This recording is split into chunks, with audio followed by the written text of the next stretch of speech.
How's it going, Evan? Good evening, everyone. Hey, JJ.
How's everybody doing tonight? Not too shabby, Mr. Nikhil. How about yourself? Good, good. Sorry, give me 1 minute. I'm getting a phone call. Aloha, Mr. Martin. Aloha, Mr. Bowler. How are you? Doing okay. Right on. Hello, everybody in the peanut gallery. Thank you for being early joiners. Early bird gets the worm, right? But the second mouse gets the cheese. Ooh, that's true. It's true. I'm just glad I'm not the first mouse then. Not if you use a glue trap. Oh, wow. Jacobs for the win. I think that outranked us both. Though it would be better if it was a pun. Constructive feedback.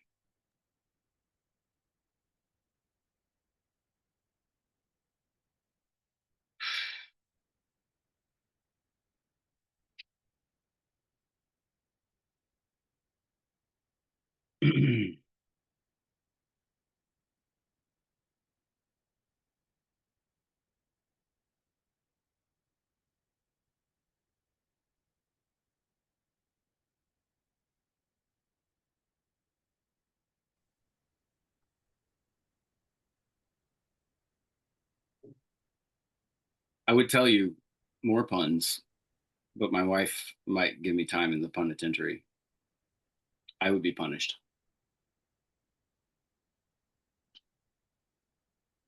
Got to keep the wifey happy. Yeah, she doesn't tolerate that kind of punditry.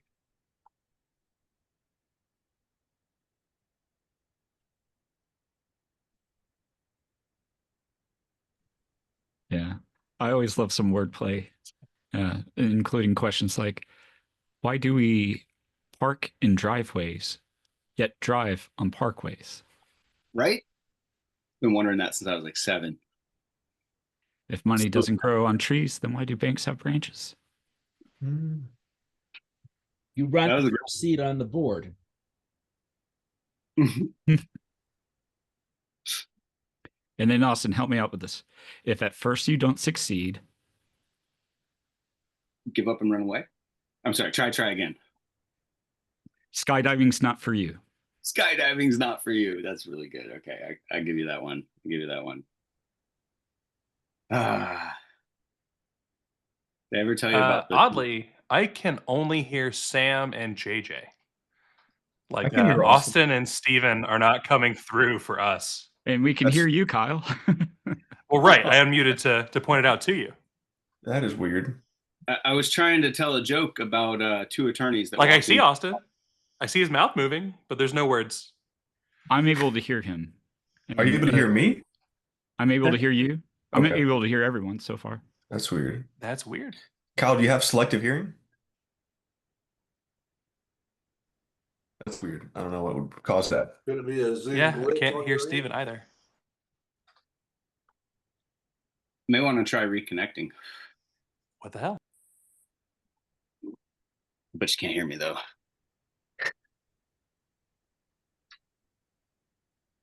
Hurricane nearby makes it really hot out here, but it's kind of nice. It's the only time we get above 76, is big storm rolling in. It gets really hot and humid before air will blow it out soon. Do you do some surfing before the storm hits? I wish I did more surfing. I like to spearfish, but usually not before the storm. Yeah, spearfishing's pretty big down here in the Keys. We have rock lobsters and taco and all kinds of good stuff to grab out of the water up here. It's pretty cool. So as I was saying, 2 attorneys walk into the bar. I'm sorry. That was all I got. Like it. A vegan, a CrossFitter, and a libertarian walk into a bar. You know because they told you. There you go. That's pretty good. All right. But if you run into a vegan libertarian that does CrossFit, which one do they tell you about first? Depends on the day of the week. You guys know what you get if you cross a 4-leaf clover with a patch of poison ivy. A rash of good luck. Like it. every time two lawyers walk into court or argue a case in court, at least one of them is wrong. At least. I like that too. Yeah, at least.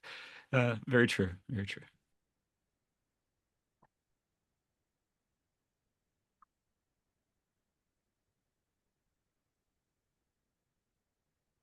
Hmm.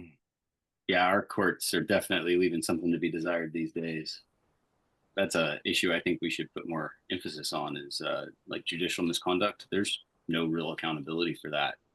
And so you get these racketeering enterprises that set up in the court where they can confer immunity on their guys and they can selectively apply the law against their competitors. And it's really bad. That's in California, that's a like legit issue that's pervasive, especially in the family courts. And they're tearing people apart, they're tearing families apart, and that's an area where we could get a lot of free press and a lot of really positive traction with a huge segment of the society that is not just the victims who are directly affected, but also all of their families and all of their friends.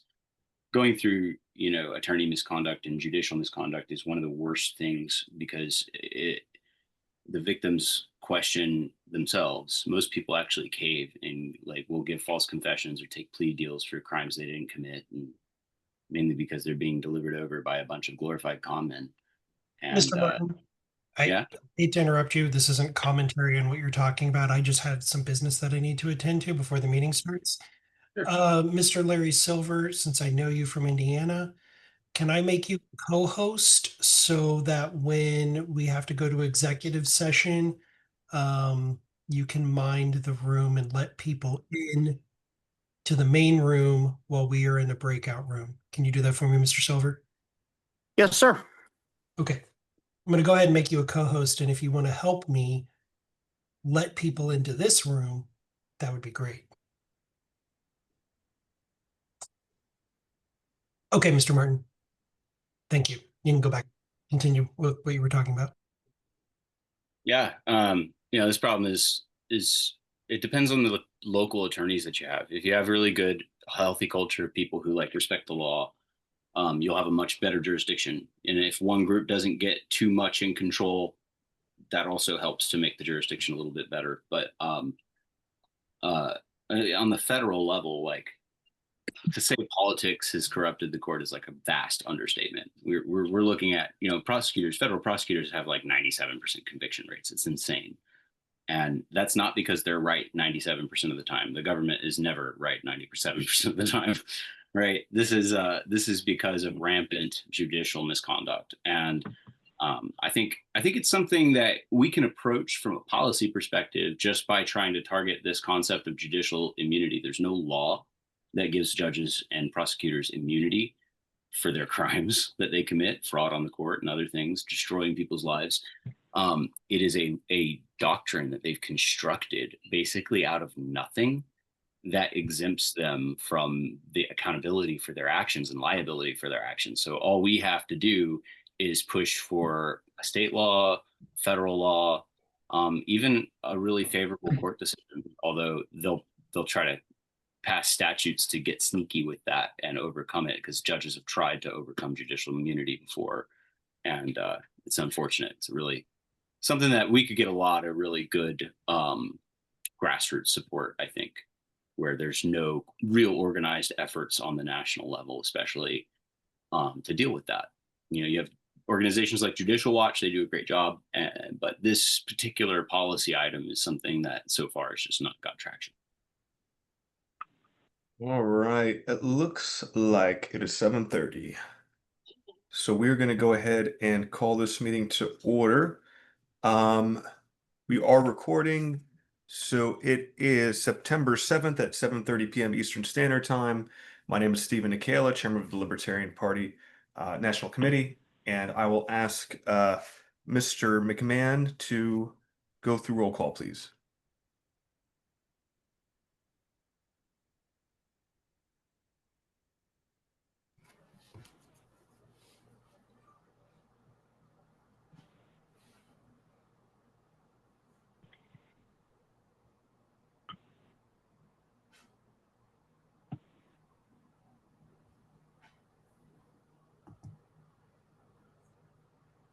Mr. Bowler, Present. Mr. Bost, Present. Mr. Chatterton, Present. Mr. Wiley, Mr. Wiley, Vice Chair Dar, Here. Mr. Dassing, Mr. Dassing, Mr. Bracco, Mr. Bracco, Mr. Ford, Mr. Ford, Mr. Weir, Mr. Weir, Miss Hayes. Here. There's Mr. Bracco.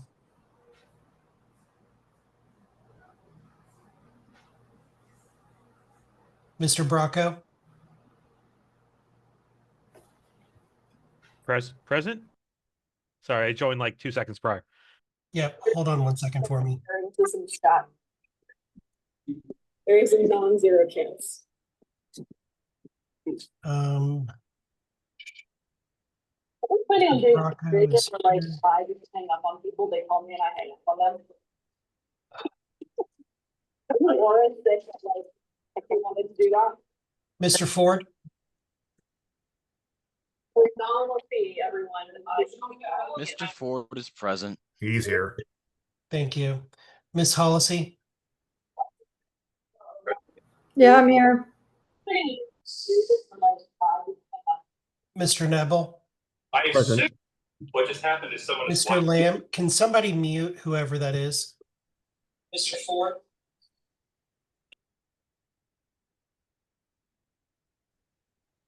Mr. Lamb. Mr. Lamb. Mr. Martin. Present. Thank you. Mr. McGee. I will have to consult for a minute with Mr. McGee, but I do believe he is present. Mr. Johnson. I am here. I am here. Mr. Nana. Mr. Nana. Mr. Hirsch. Here. Mr. Redpath. Yes. Mr. Thompson. Here.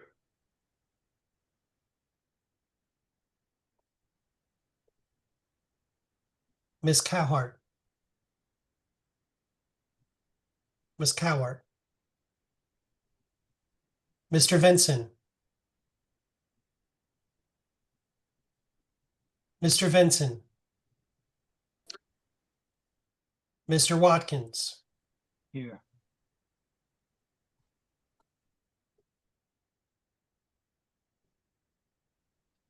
Chair Nikela. Present.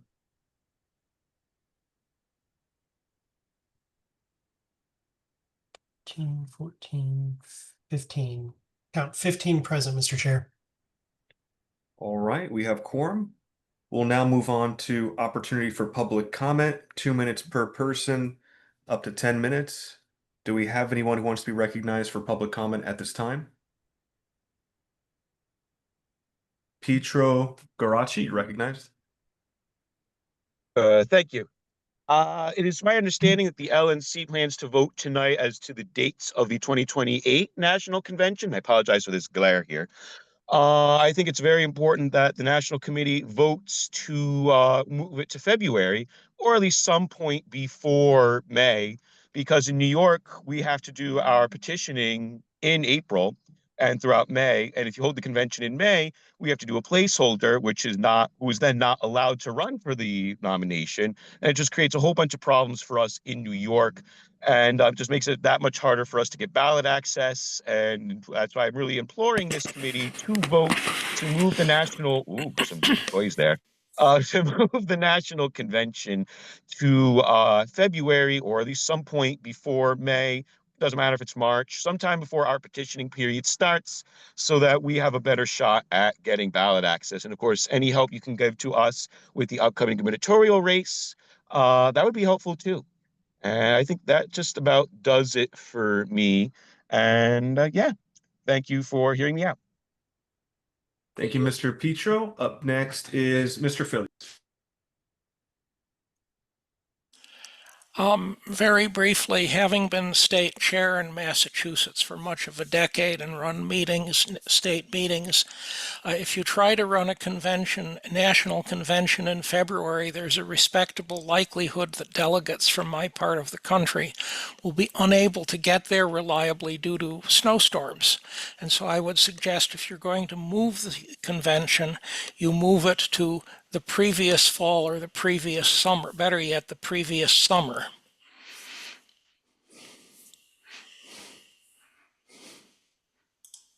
Thank you, Mr. Phillies. Next is Mr. Davis. I was just going to point out that a big part of the reason the bylaws have members being removed for not being here twice is because of how important it is for members of the committee to be here.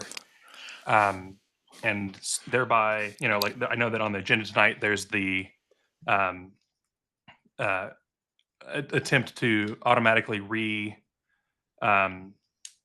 elect Andrew Watkins, and then like this is what feels like the dozenth time Aaron Lamb has missed a meeting, and I just feel that that should be held to a higher standard.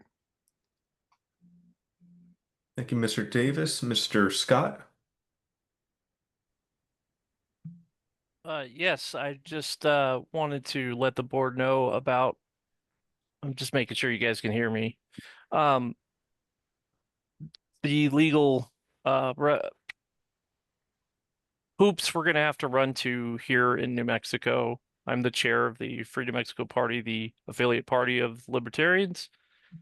And also that the Libertarian Party has not handed over the name, and they're misusing it as we speak. They're still calling themselves the Libertarian Party of New Mexico, but on the website they claim that they're with the Liberal Party of the National.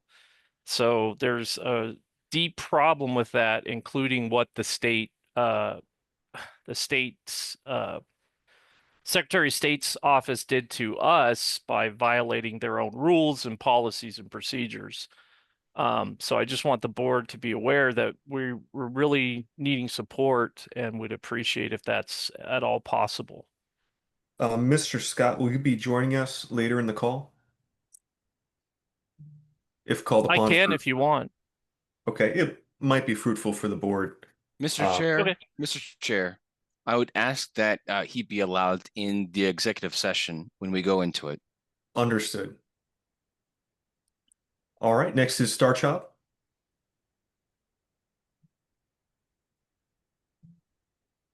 Hello, it's just unmuting. Can y'all hear me?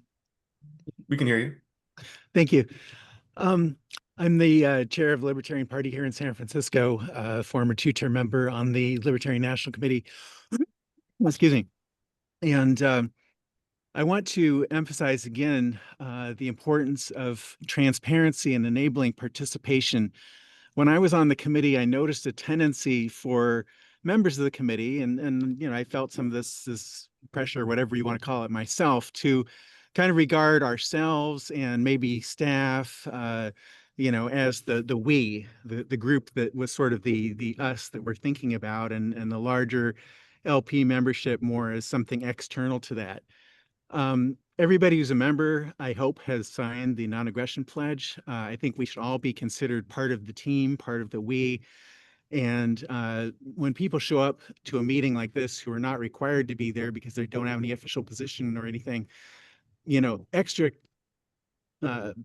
appreciation and consideration should be granted to them. And, you know, really, like here in San Francisco, the government board of supervisors takes public comment on every single issue. You know, I think that is, you know, admirable. And I'm sad that we are falling down and we don't do as good a job of transparency as a local government body in a city like SF. It's kind of crazy.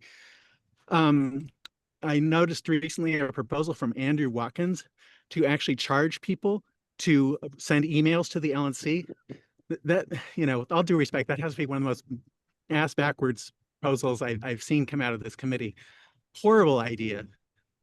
You know, it does exactly the opposite, moving us away from transparency, away from participation. You know, people should be able to engage, and we want a culture where leaders of the party are held accountable, because when we elect people to public office, we want voters to be able to see, yes, we can trust these people. We can trust libertarians with real power because we look at their organization. We can see that they're already doing the same thing in their own organization. They're holding their leaders accountable. They're demanding transparency for them. And they have a bottom-up member-driven system rather than a top-down system of political control. And that is so important to hang on to. Do I have any more time? I think you have 10 seconds. Okay, real quick. Don't make the same mistake as COVID and not taking a strong enough stand against the current fascism of the Trump administration, which is becoming more and more blatant and scary. Please speak out strongly against that as a party and help show we're the real opposition in this country. Thank you very much. All right, I'm being told I'm being told we're at time. Mr. Martin, you are not a member of the public. So I'm In the going same to, capacity as Mr. McGee, I just wanted to remark on the New Mexico thing. I just didn't want to jump in out of order. But since it's I- okay for him, I assume it's okay for me too. Why I was do that have- removed from the agenda? It was properly noticed. okay, this isn't business, this is public comment. Okay, we just got a public comment, and I just noticed that someone unilaterally struck it from the agenda, and I wonder why and under what authority. I don't understand. Are, But we're are at you time, so we're referencing going. item G? Yeah, it's a discussion only thing now instead of a properly noticed motion, which it was. I'll speak to that when it comes up. All right, we are at public comment. Public comment is now over, so we're going to move to the adoption of the agenda. So at this time, the chair will now entertain a motion to adopt the agenda. Mr. Buller? Mr. Chair, I had announced before this meeting my intention to make motions to amend the agenda to remove 2 items, the motions to censure. Seeing how far down they are now with 10 items before them, including an executive session, I feel that it's okay to leave them on and we can deal with them when we get to them. Thank you. Thank you. Is there a motion to adopt the agenda? I have an issue with it, Mr. Chair. Okay, I can get to you for discussion, but we do have to we do have to make a motion and then a second before we can hop into it. Just for the purpose of getting this going, I move to adopt the agenda. Is there a second? Second. All right, Mr. Bost.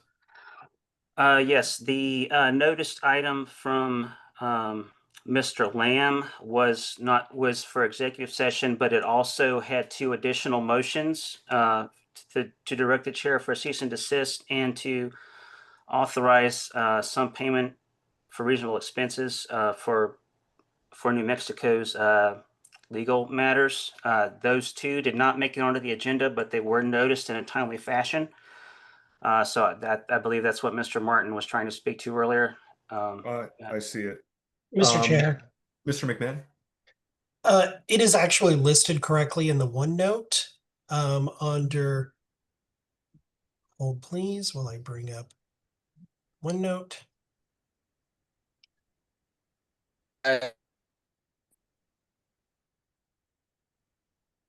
Mr. Chair. Who's? Are you guys seeing the OneNote on your screen? I see the voting and motions and ballots. Okay, hold on, sorry. My apologies. I think my connection is unstable. Point of personal privilege. I didn't hear what Mr. Boss said. Mr. Boss was alluding to item G not being the same motion as what was noticed. but Okay. on the screen, we do have the full text. So we're going to treat that as if it's all in May I order speak as to it, presented. please? Uh, Yeah, who's Mr. Mr. This McMahon? Go ahead. this is Secretary. I mean, yeah. The brevity Yes, on sir. the agenda is this is something to be discussed in the executive session. It is properly noticed, and then if discussed and moved out of session, it would be within order because it was noticed for within executive session. Point of order. So these would be taken Point, after. Jesus. point of order, Mr. Chatterton. The motions were noticed to be included on the agenda. If they are not included on the agenda before adoption, it's going to require a 2/3 vote threshold to suspend the rules to amend the agenda at that time. It is improper to not include them. They were properly noticed.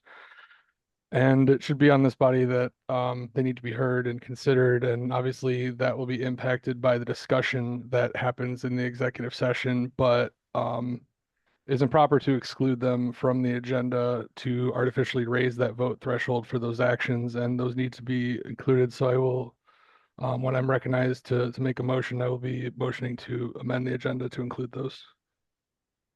The motion that was sent, the notice that was sent says executive session. This was copied exactly from the email that was noticed.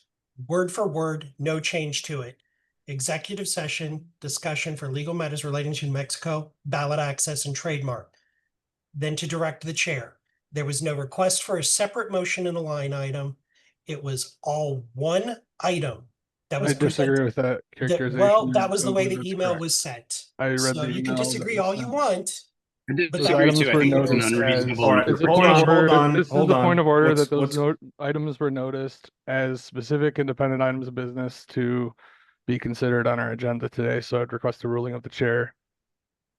Can I take a look at the text, Mr. Secretary?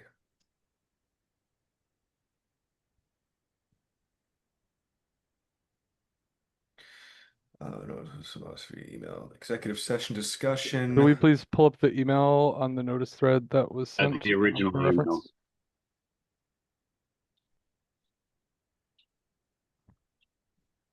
And that was sent by Mr. Lamb. Please pull up the original email. I am doing it. You will wait. I will.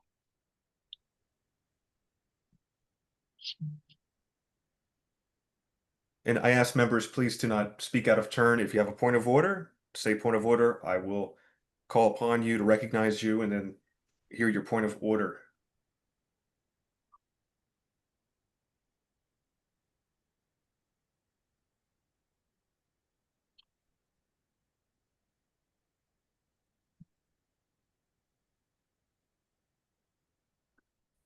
Please provide the following items. Executive session discussion for legal matters like New Mexico bad accent trademark, to direct the chair to create a cease and desist letter to then be sent to parties potentially infringing on trademarks, to authorize payment of reasonable expenses incurred for counsel to provide pro bono legal. Point of information, Mr. Chair. Hold on one second. information. Point of word information. Items, plural. The word items is plural, Mr. Chair. Yeah, the way I read this, it does seem like all three items are being noticed. And it does read as if they are separate items. So the way that I'm reading it, I believe it should be, and we could put it under G1, 2, and 3. And I believe that would be a good way to handle it. A good Mr. way in the Secretary. future, by the way, would be to specify. My understanding of this, from the way I received it, was that these were to be taken up during executive session, and as they were noticed, could then be moved outside of executive session immediately upon exiting, rising from executive session, that it would have been in order without any amendment, because they were noticed for action during executive session. But if you don't want it to be that way, please list items separately as noticed separate items. Just Like to prevent this from happening in the future. I believe that this Thank would you be for the. okay. Hey, there's not gonna be any crosstalk. No thank you for the crosstalk. advice. Hold on. All right, we're gonna go. So I have my order on my ruling on this.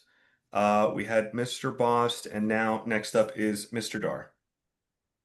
Mr. Chair, if I can make a point of privilege real quick. Quick point of privilege, Mr. Chatterton. I had my hand up. I don't know where exactly I was in the order, You but were it next. was lowered with the point of order that I raised, and I was hoping to be recognized on the agenda consideration as well. But whatever. Your hand is still raised for after me? Sure. It's Mr. Dar, then Mr. Chatterton, then Mr. Martin. Thank you. Mr. Dar.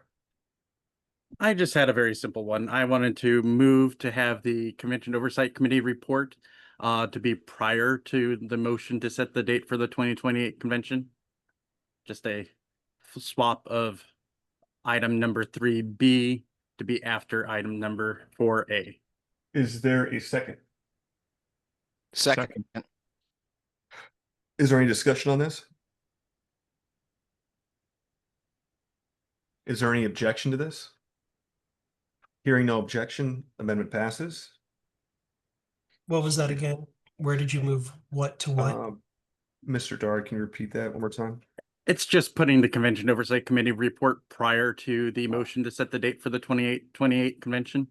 Thank Just you. swapping those two items in order. Want to hear from Mr. Ford first. Thank you. Mr. Chatterton, then Mr. Martin, and then Mr. Thompson. Mr. Chatter. Thank you. So I would like to move to amend the agenda to bring the two censure motions to the beginning of new business with previous notice.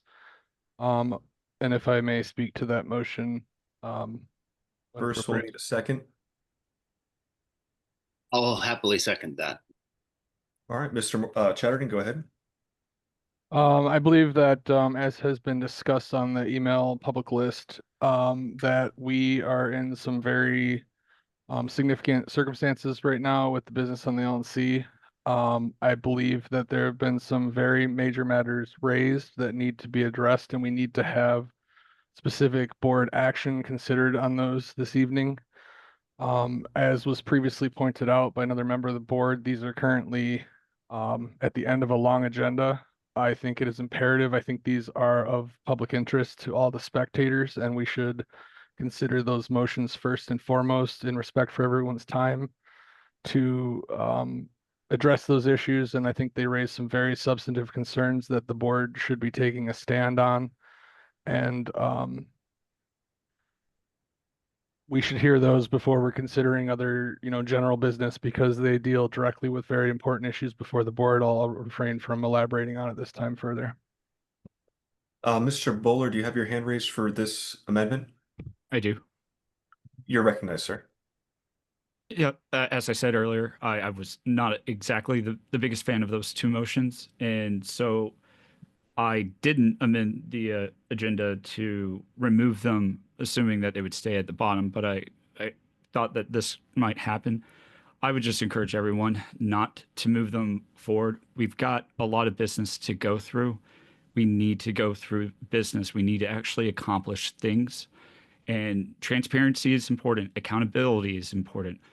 But we need to stop churning and stop getting wrapped around the axle. Thank you. Mr. Martin or Mr. Thompson, do either of you have your hand raised for this amendment? I have for a while, yeah. Thank you. All right, Mr. Martin and then Mr. McKee. Can you hear me okay? So we have a very serious situation before us, and I'm just going to put it out there as I see it. I think that the attempt to remove the New Mexico items is a similar vein as what we're seeing here, which is an attempt to deprioritize business that is most important and most urgent and of most public interest. I would ask the member to not make accusations. Excuse me, I have the floor, sir. I'm the chair. Point of order. No one has removed the New Mexico items from the agenda. If I may continue with my perspective, I would like to share it. Please continue. My perspective is that the intent, my perspective is it seems that there may be an intent to put this at the very end of a long, sleepy meeting with executive session so people don't get to see the juicy details. Because I think that there's serious misconduct, which this board needs to evaluate. And I think that as far as my own actions go, if you guys want to express an opinion on that, please do. These are things that if these are issues that are before us, we need to address them. They're a big deal. I think it's really wrong the way that things have been hidden behind executive session and secrecy unnecessarily. Please And the things keep it that should germane be to confidential, the the things agenda that order. I am. This is very germane, sir. Totally germane. I think that trying to hide this behind a veil of secrecy is a problem. I think that we need to be a lot more transparent with the business that Can't stand forever. and I think that this is a good amendment that will allow the people to see what's going on. They're here for that.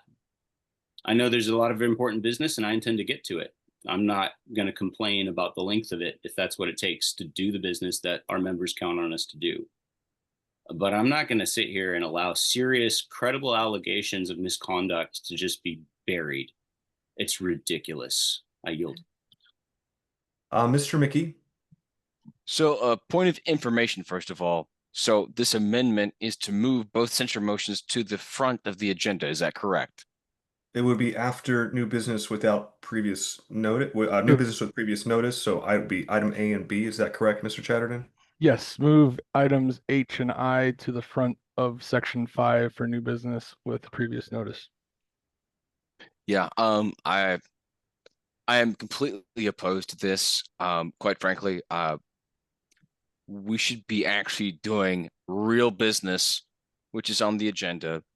I'm on the convention oversight committee, and we've been fighting for months to try and fix the date and time and location of the convention for 2028.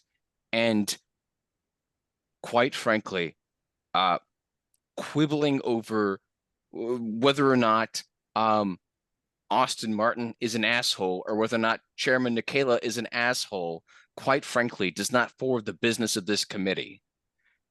Everyone can hold their opinions, and that's fine, but let's actually get business done. Quite frankly, I would prefer that both items to censure be removed from the agenda and that we actually get things done. I yield my time. Mr. Chatterton, and then we are at time. So I'll let you speak, Mr. Chatterton, and then we would need a motion to add time to extend to continue. Mr. Chatterton. Thank you. I just wanted to respond to the characterizations that are at play. These are not motions to evaluate whether members of this board are assholes, as it was just characterized. These are very important matters. Mr. Martin is accused of leaking confidential information and violating his duties as an officer. There are matters before this board as to whether or not yourself, Mr. Chair, rightly removed his access to party resources and interrupted his ability to conduct his business as an officer. There's credible allegations that are documented and presented in the censure motion with substantial evidence in support of those actions documented on our public list that basically this censure motion, in my opinion, is calling to task the actions that you have taken to suppress a whistleblower investigation that has included questions into your own potential negligence or misconduct.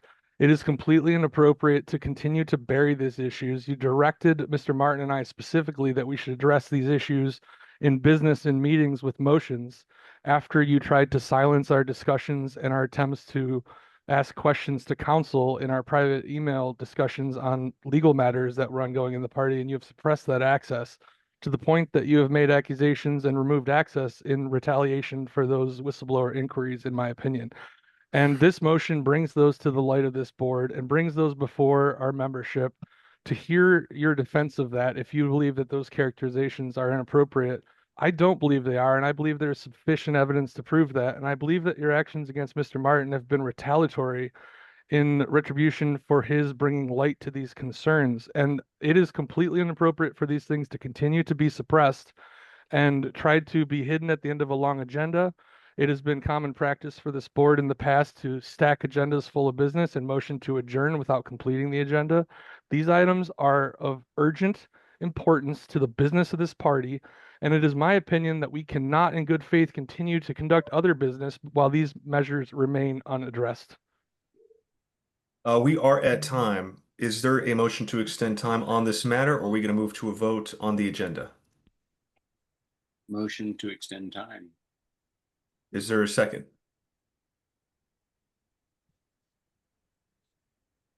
Going once, going twice. Second. I All right, there's object. I object. Oh, how much time, Mr. Martin? You didn't specify. Let's say 5 minutes. Motion And to if you extend guys have a time. better reason to censure me, I'm happy to provide one if that will help. Please stay in line. Let's continue with business, huh? We have motion to extend time for 5 minutes. Is there a second? I second. Objection. We have an objection. Is there I any would ask members to discussion address on? why this is an Hold on, hold on, Point hold of on. order. This is we have to go by the process. Is there any is there discussion? Mr. Thompson, you have your hand raised. My hand is for a different matter. Mr. Martin. Yeah. So once again, we're not arguing over business. That's not what's really taking the time. The time is, are we going to allow minority members to speak? Am I going to be allowed to have a word in my own defense as you all defame my character? I have followed the policy. I am protected under Please stay whistleblower germane policy. to the extension of Since time. June 9th, We're I have looking to been extend time on the pursuing agenda. It needs to this be germane is to the agenda. germane. Point of order. It Time. must Not- discussion must be germane to the motion. It is germane. You're not the It is chair. not germane. It's not. It Please is keep it germane. to You're just germane to the point of panicking order. because it implicates some of the things that you and your friends did. Now, You're- if you want to censure me for saying that, You can't be making do it in accusations front of the during body. discussion, Mr. Martin. Really? In front Please of call the body. member to order. Then censure I'm him by recognized. holding this Mr. at the beginning Martin, of the agenda. I take Mr. Dar's point of order. I do agree, Mr. Martin. Please come to order. Keep your discussion germane to the extension of time. I think we should extend time because this is of critical importance. And it's obvious to everybody that we're arguing over whether or not we're going to be allowed to publicly discuss it so we can continue to create the appearance of guilt without having to ever check whether or not the things we're doing are true. Like federal prosecutors. This is a great trick, you guys. But Please it's not keep it appropriate. germane, Mr. Martin. It is I won't germane. ask you It again. is No, germane. it's not. It's not It's germane. just a little spicy. Accusations And are not we're germane, sir. libertarians.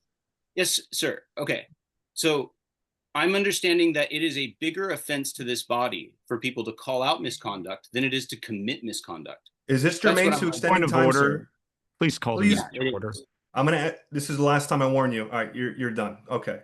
I yield. Mr. McKee. I had the floor, sir.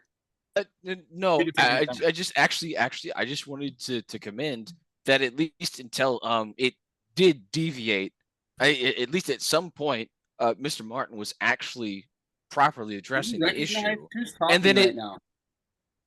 Whoa, Mr. Martin, you're not recognized. the chair has recognized me. Oh, I'm sorry. Forgive me then. I'm sorry. I thought you just interjected. No, I've been formally recognized. And honestly, I'm actually trying to defend you here because at least initially you were addressing the issue and then you weren't. But if you would like to continue to address the issue germanely, I would happily yield. I would ask all members to please keep this discussion germane to whether or not we're going to extend time for 5 minutes. We've already spent Yes. 5 minutes. Sir. Should we just go to a vote? It's All right, just that's It's fine. non-debatable, All in isn't favor it? of Sorry, I just wanted to say Jermaine. Okay. Germaine. Is there any objection to going to a vote? To make a brief comment before. Just go ahead, Mr. Chatterton. I would encourage any members that intend to vote against this amendment to please give a justification as to why you believe that this is not a pressing matter before the party and why we shouldn't be considering the motions attempting to censure Mr. Martin and Mr. Nikela before other business. And please explain why that shouldn't be something that we consider in front of the audience that's here, but not bury that at the end of our agenda. So if you intend to vote against it, please state your case. Okay, we'll go to a vote. Please put your hands down at this time. All in favor, please raise your hand. Sorry, point of personal privilege. Are we voting on extending time or the motion Extending itself? time for 5 minutes. Okay, thank All opposed? Okay, 5, 6. All right, we have 6 hands in favor of extending time. 7, 1, 2, 3, 4, 5, 6, 7. All right, please lower your hands. Point of order, Chair, I'm sorry. Did you get my Yep. hand? As I bothered? did. Thank you. All opposed to extending time, please raise your hand. 1, 2, 3, 4, 5, 6, 7, 8. All right, the nays have it. All right, the nays have it, so we'll not be extending time. We were going to move forward on the Chatterton amendment and then the agenda as amended. So all in favor of adopting the Chatterton amendment, which would move the 2 censure motions to the top of new business with previous notice, please raise your hand.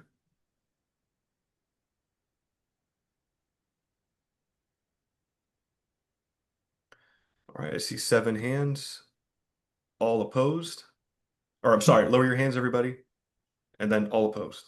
Can I request a counted vote on this matter, a recorded vote? A member does have a right to request a roll call vote. Mr. McMahon, at your leisure.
Mr. Bowler, No.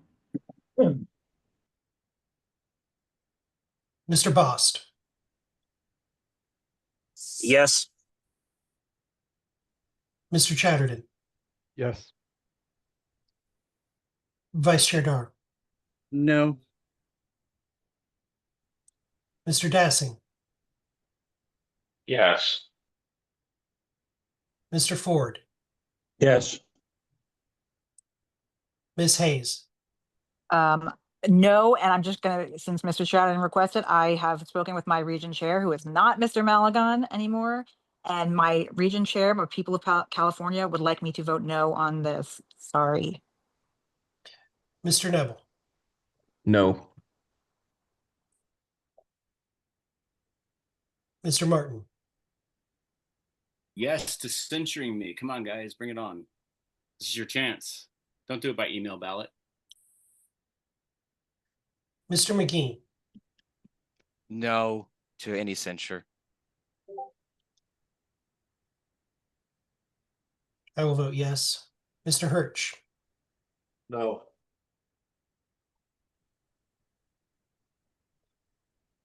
Treasurer Redpath, No. Mr. Thompson, No. I would like to get to the actual items. Mr. Watkins, This is for new business, moving it to the top of new business. correct. Abstain.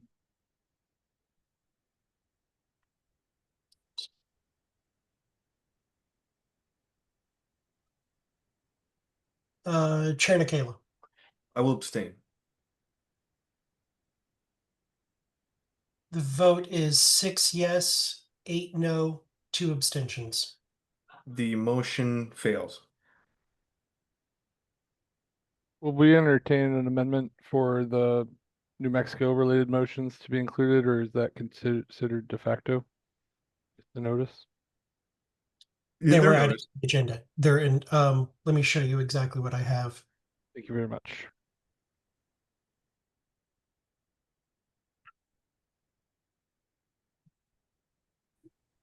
G, move into executive session. After executive session, and I just, for brevity, cease and desist letter to New Mexico and authorize payment of reasonable expenses for New Mexico, but the motions from what was sent would be put into the record. Does that make sense, Mr. Chattern? Yes, thank you very much, Mr. Secretary. I would just also like to state that my intention was not to obfuscate or to block these. I thought that they would be taken up as part of executive session or immediately after. Thank you. I appreciate your clarifications on that. All right, we are now voting on whether or not to adopt the agenda. So all in favor, and just so you know, Wait Keith, a you have sec. your hand. Yep. Yeah. All in favor of adopting the agenda, please raise your hand. May I? We are no, because we did not Because we're extend at time. time. I would Of motion course. to extend time for Mr. Thompson. He graciously waited through all the amendment discussion with his hand raised, I think, for another issue. You know, Second. never mind. It's not worth it. I think when time is already when it's already been closed, I think it. No, he's correct. It's okay. Okay. All right, so this is all in favor of adopting the agenda as amended. 1, 2, 3, 4, 5, 6, 7, 8. 1, 2, 3, 4, 5, 6, 7, 8. All opposed?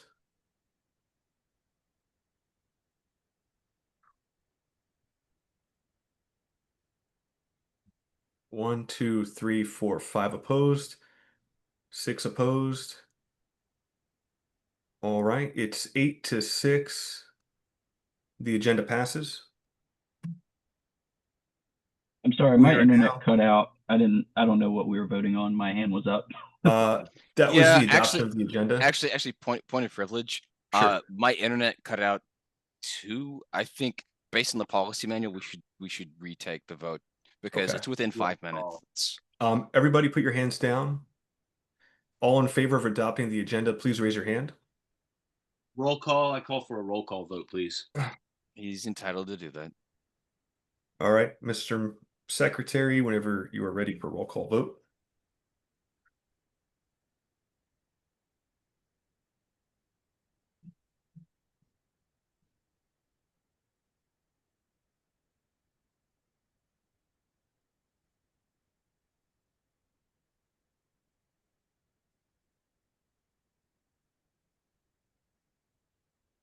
I can withdraw it if it's obvious. If there's not any real question about it. If there's no objection. And try the show of hands again. I just figure with 2 people saying that they weren't sure, it's probably a good idea to get it on the record. But if there's no objection. Well, no, it was actually 2 people that had internet issues, and that's uncanny. Maybe we but could just try another hand raising vote, perhaps. Do we want to try another hand raising vote? I'm not opposed. All right. Is there a storm on the East Coast or something? All right. All in favor of, well, Mr. McMahon has this nice I'm ballot for us. ready with a ballot. That was fast. I've got like 50 of them ready to go. I learned my lesson after the last meeting. Mr. Bowler. Yes. Mr. Bost. Pass. Mr. Chatterton. Pass. Mr. Dar. Yes. Mr. Dassing. No. Mr. Ford. No. Miss Hayes. Yeah. Mr. Nebel. Yes. Mr. Martin.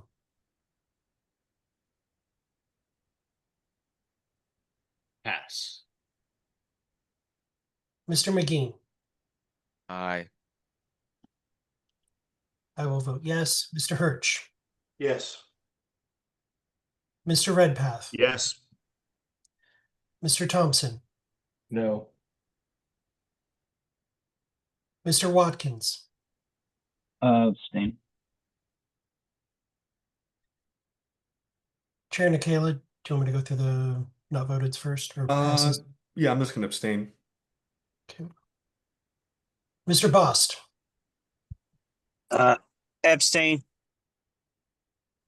Mr. Chatterton. Vote no. Mr. Martin. I'll abstain. Mr. Chair, the vote is 8 yes, 4 no, and 4 abstentions. All right, agenda passes. So next we're moving on to unfinished business and items postponed from previous meeting. The first item is resolution to adopt the Overwatch/operator program. Mr. Chatterton, you have 10 minutes, and Mr. Dar, if you don't mind just taking time. I'll defer that to Mr. Martin if he wishes to speak further on it. Happily. So, this is a really important program that we're going to need. We need boots on the ground. We need people who are able to operate and effectuate outcomes in local jurisdictions and allow us to be able to do things on the ground with local races. This is really important. There's really no substitute for it. There's a lot of places it can go. We can have these guys form boards and create packs and do all kinds of fun stuff. We can create action groups and funnel people into our network this way. There are all kinds of cool possibilities, but we need to pay people to be able to do that. You're not going to get the kind of volunteer help that you need. As you guys have already found, we're using paid signature gatherers. We're throwing away money on this stuff. I know that some very experienced people may disagree with my take on this, but I am looking at actual proven historical successes, not failures. So I would really encourage us to not get pigeonholed into thinking that all the ideas have been tried. They have not in this party. There are a lot of things that we absolutely can do, and getting libertarians paid to fight the good fight is a great idea, in my opinion. I think it just irks some people that it's not them getting paid, right? Or maybe people on the ground don't like that idea.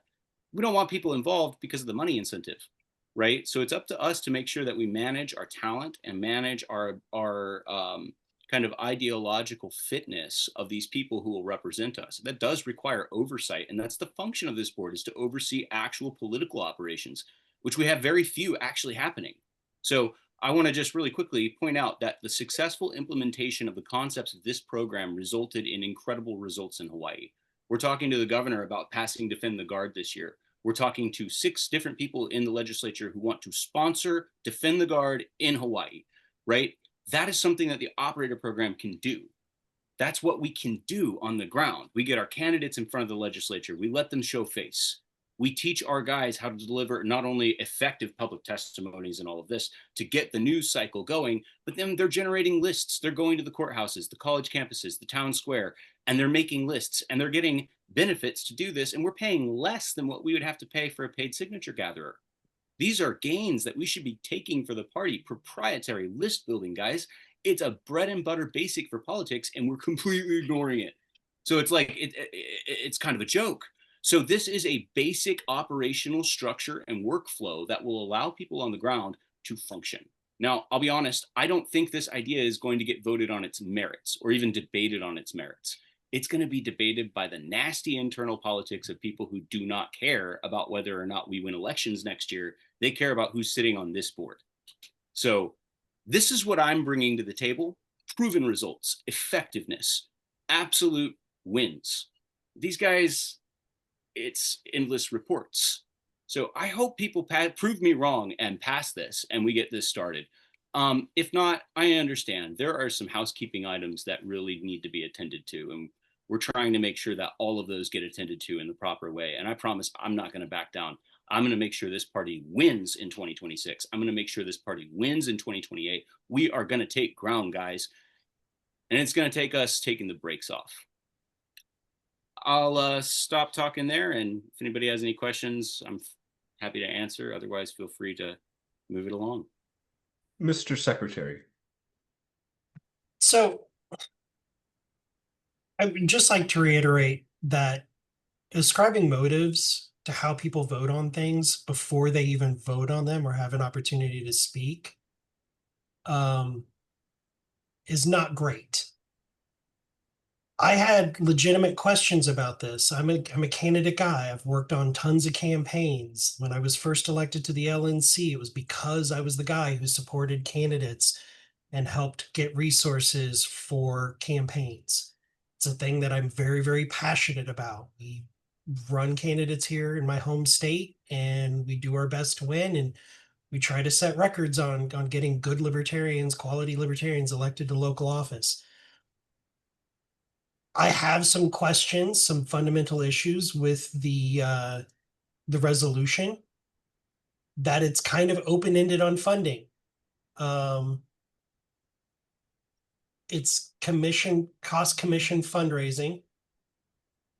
I'm not sure where that money is coming from, but then it authorizes up to $5,000 per month through the executive director and the chair, subject to oversight by the FSC. I have concerns about the funding. I think I'm not against the program. I think that, especially as a pilot program, I think this is a good idea. I think training petitioners that work for us instead of us going out and finding them, independent contractors. I'm not opposed to any of this. I'm concerned about the fundraising, it's number 3, financial viability. That's my biggest concern about this is where's the money coming from? How do we know? Like there's no map on how it's spent, where it's coming from. Those are my concerns. With that, I'll yield to the next person in line. Mr. Chair, if I may address the question. Oh, sorry, I was muted. I do want to go through everybody really quick because I know there's not a lot of time and get back to you. Hopefully, you can answer all questions at once if that's okay. Mr. Boulder, and then Ms. Hayes, and then Mr. Martin. Mr. Martin's reports of Hawaii are very encouraging, and much like Mr. McMahon, I actually think that this is potentially a very good idea. Except I'm also concerned about the finances to start it. Like, how much does the party budget for it to start it off? Like, is there a seed money amount that we need to get this rolling? That's my only question. Thank you. Ms. Hayes. Mr. Buller, Mr. McMahon sort of took my questions, but I was going to ask Mr. Martin sort of as a addition to those questions. Is it possible, it's just I'm throwing an idea out there, I don't know. Would it be possible for us to maybe table this again for a month and for you to maybe, what do you call it? So test the waters and see if you can get some fundraising to kick this off, and then maybe it would give people more confidence in voting for it. I know that's not really a question, but yeah, this is sort of, I'm trying to think of a way to make this work that's not going to make people not vote for it because the seed money is not there. So that's just sort of what I'm thinking. Mr. Thompson, Mr. Dar, Mr. Secretary, and then once we're done, we'll end it on Mr. Martin.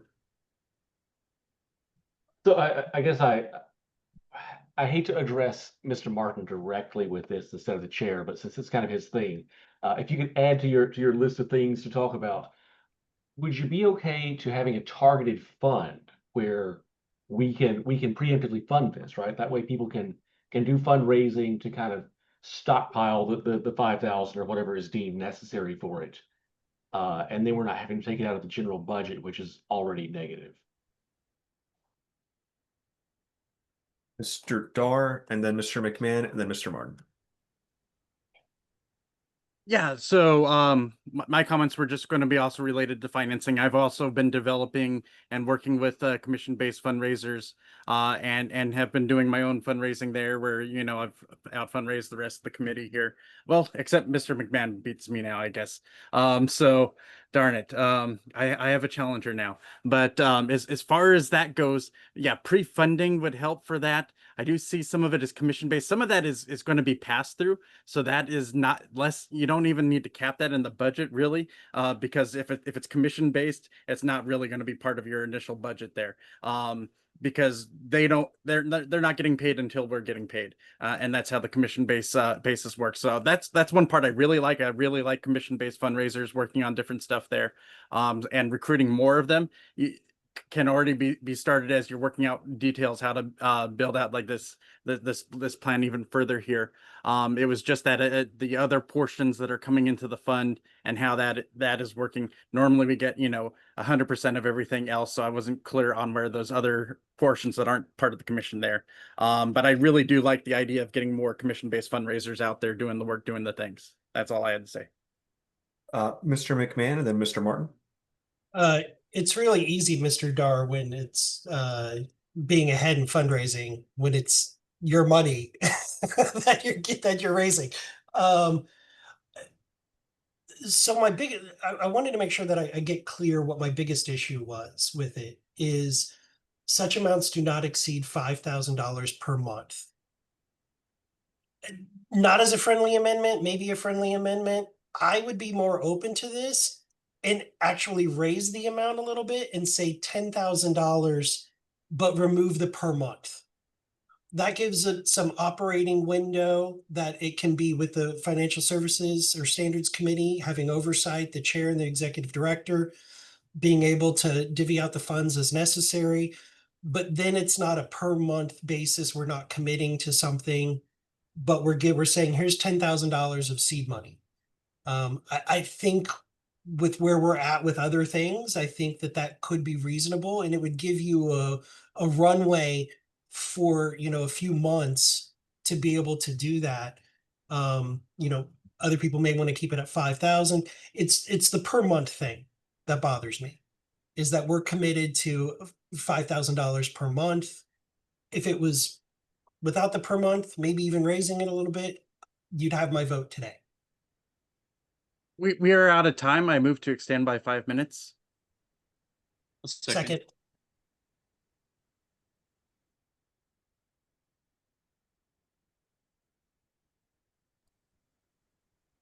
Mr. Chair, you're muted if you're talking. Yeah. Wow, I had a whole spiel and I extended time and everything, and nobody knew about it. Is there any objection to extending time for 5 minutes? All right, hearing none, Mr. Martin, if you want to tackle those questions. I'll try to be brief. Mr. McMahon, thank you. Your point is well taken about my assumptions, and I appreciate all of the very helpful and focused questions on this. They're good ones. As was kind of said during discussion, a big part of the benefit of this program is that the funding for it is largely going to be gathered by the program. And this is actually one of the more important areas for collaboration. I'm still acquiring the skill of large organizational fundraising. That is one part art, one part science. I do know where such skills can be tapped in order to help to train the people that are doing this in how to be really effective at fundraising. So a large portion of the upside of their income would come from successful fundraising. And I've set it up so that there is a personnel fund, right? Which 30% of all of the money raised from this program will go into a personnel fund that's designed for commissions. Actually, the split is a little up in the air. And I'm open to flexibility. I think the board could adjust this and fine tune this over time, or it might even be better to give it to staff.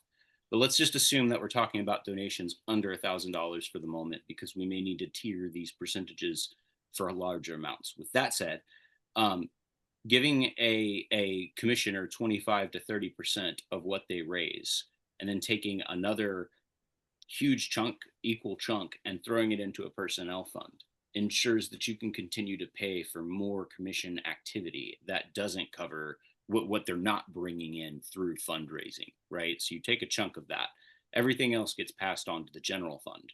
So we're getting outcomes, we're getting positive income, and we're getting these things paid for at a much lower rate than we would otherwise get. So with seed money, and that's kind of the question now, is seed money. The main thing that this would be providing is for base pay. So in order to get these guys started, we're going to need to, in my opinion, the best way to do this is to find some really good talent. Somebody who's already trained in these areas.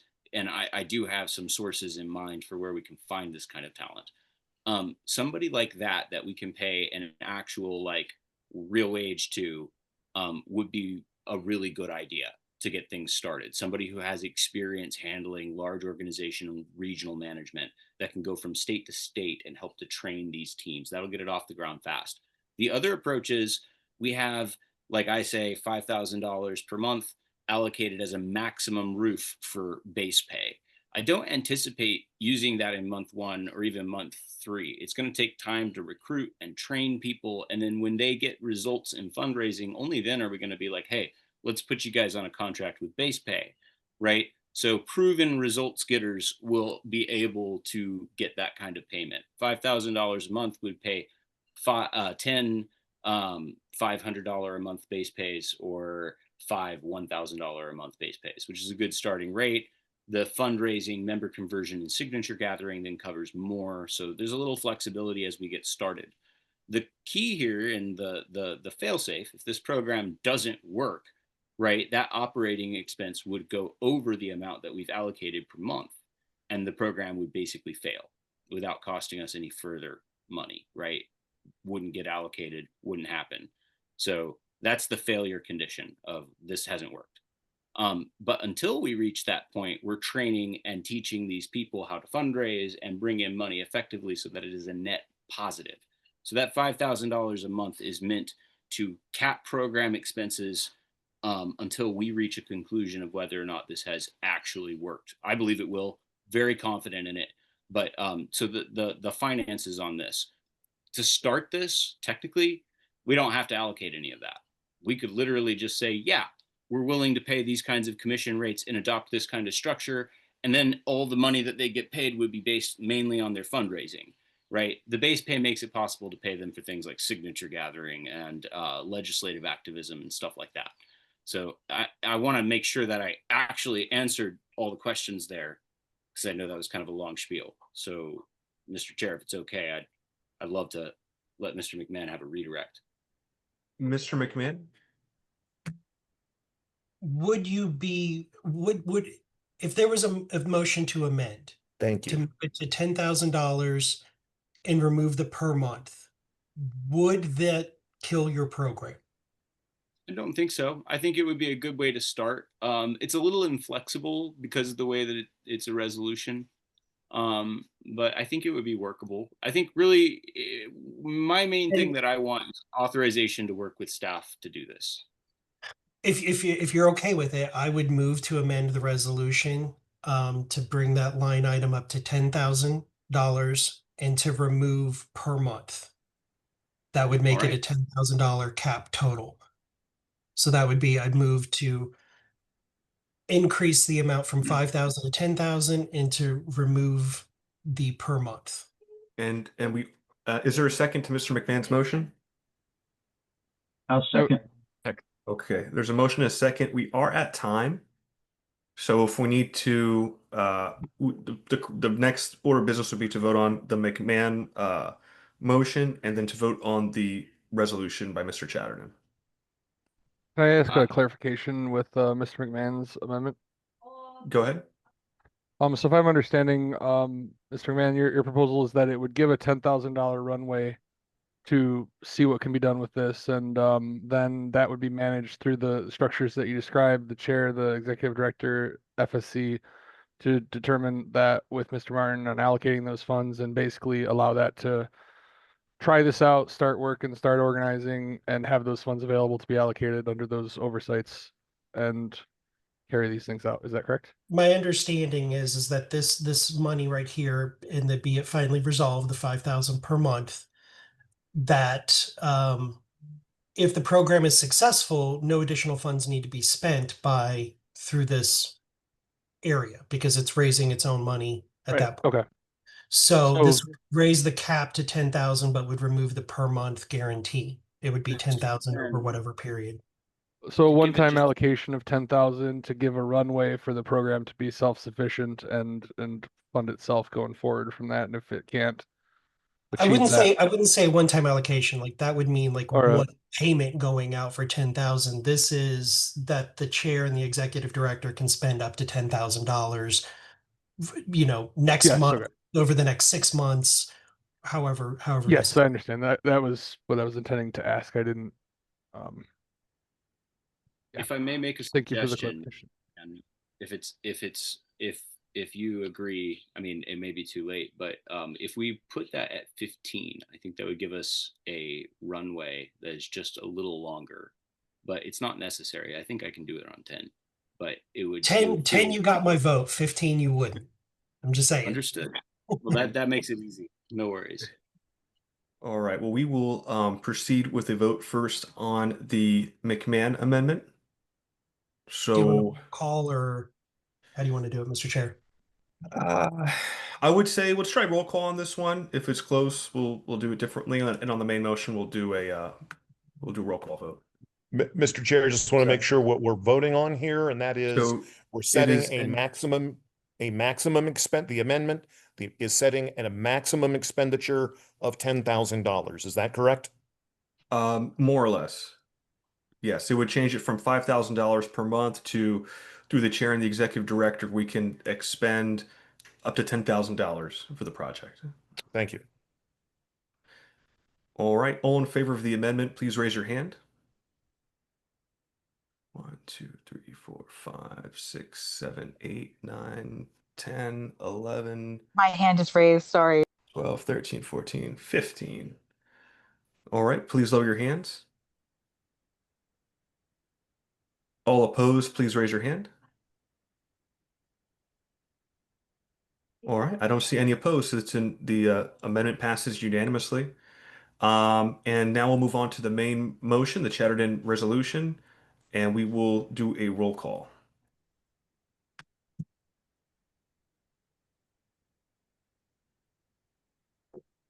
You're on mute, Mr. McMahon, but I'm assuming you're asking for my vote, and it's a yes. I was not. Not yet. I was stating for clarification, the resolution is incredibly long and it was in a PDF form, so I couldn't add it in here, but it's the Overwatch operator program is listed in the OneNote, amended to 10,000 and removed the per month, just so the record's clear. Mr. Bowler, Yes. Mr. Bost, Yes. Mr. Chatterton, Yes. Mr. Darp, Yes. Mr. Dassing, Yes. Mr. Ford, Yes. Ms. Hayes,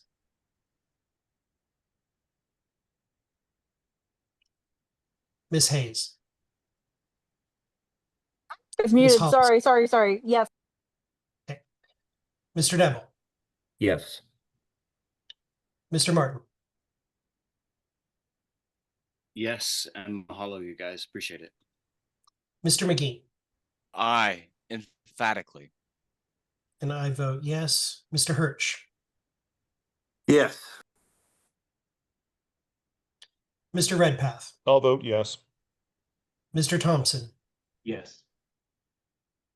Mr. Watkins. Yes. Mr. Chairman.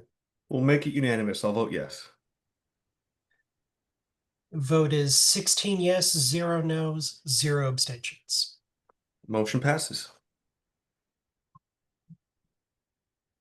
All right, next up is Convention Oversight Committee Report Update, 15 minutes. Mr. Ford, you have the floor, sir.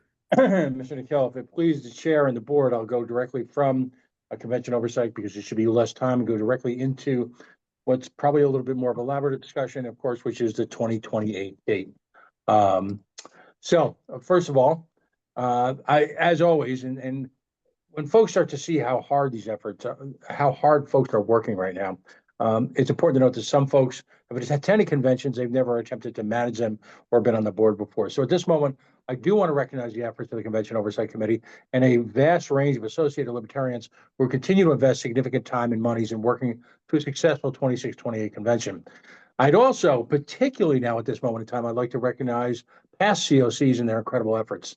Over the last few months, the magnitude of the efforts expended those before us become more obvious every day. Let me tell you, the level of detail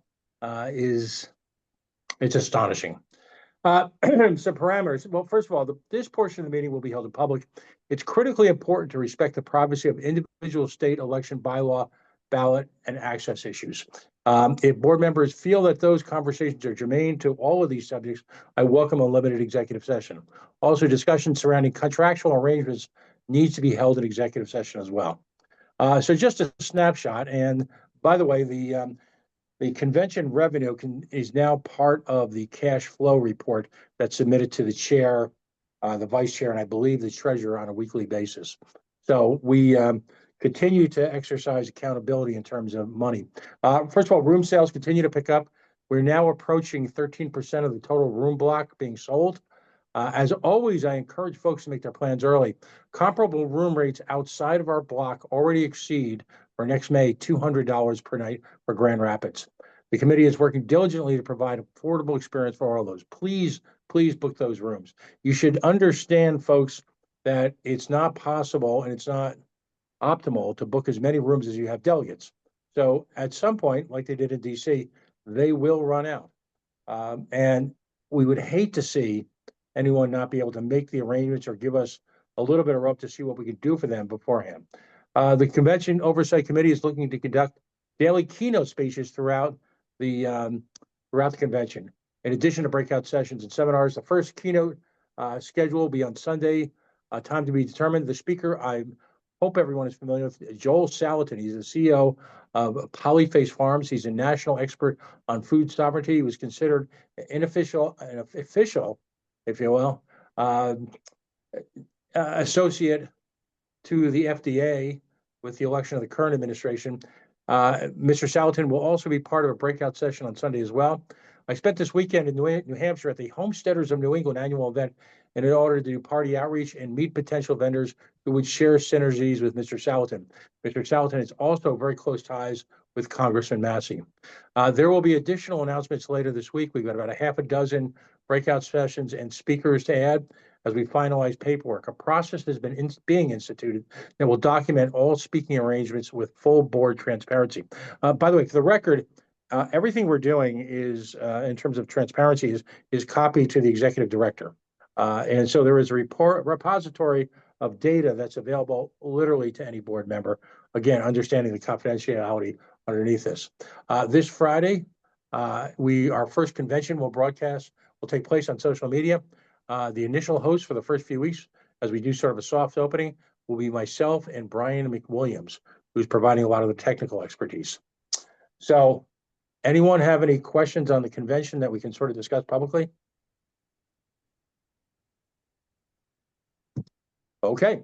So I'd like to take that time and add that, if it's possible, to, I should say, Mr. Dar, how much time do we have left?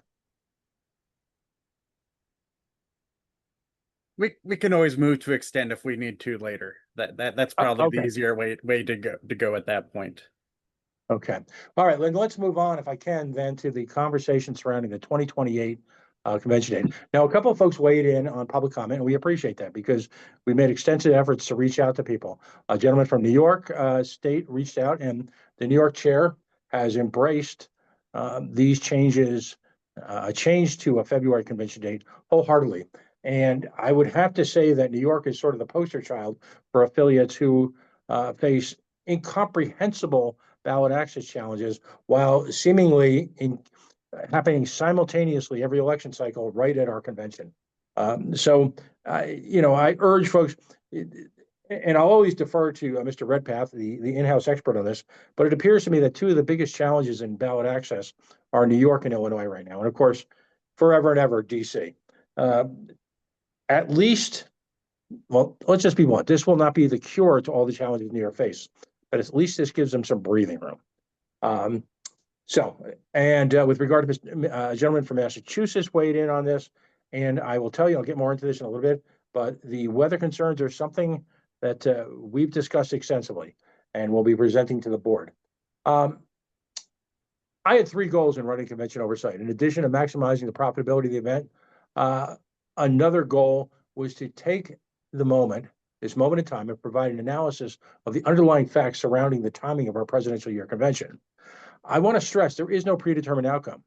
The goal here was simply once and for all to understand the challenges involved, whether they be bylaw appropriate, whether they be state level, or whether they just be weather or logistical. In past years, convention dates and cities were often chosen in tandem with off-year dates and sites. The 2028 convention presented a unique opportunity to study the LNC's ability to schedule an early convention. After trying to guess what our POTUS and chair choice are going to be, one of the most frequent subjects of social media chat rooms in the libertarian universe is, why don't we move up our convention date to give our POTUS ticket more time? Great question. We're tackling it. Some methodology behind our information gathering. Working closely with Mr. Dar, and I have to again thank Mr. Dar for his engagement at a very organic level in our committee works. We held 2 town halls. We sent out 2 national blasts to state chairs. Countless calls by myself to affiliate. And again, Mr. Dar, yeoman's work in reaching out to affiliates and having conversations. And this is, by the way, in the midst of some of the convention seasons that are going on. So in some cases, we got to have conversations with 2 state chairs. Let's elaborate, if you will, on the primary concerns. Weather. Yep, we get that. Weather. Now, in a handful of states, legal issues. In a handful of states, New York, again, being first and foremost, Alabama and other states benefiting as well, who would benefit. Did I mention weather? Yes, weather. Philosophical objectives? Yeah, there were a few folks who did.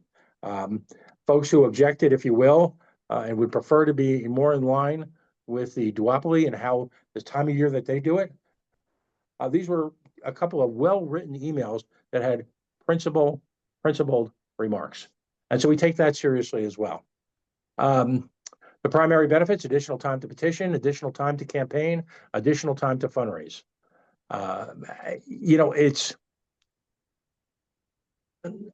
I've been involved in presidential election cycles with the Libertarian Party since 2012. And, we have long-running contentious run-ups, all in good cheer, but to the POTUS nomination.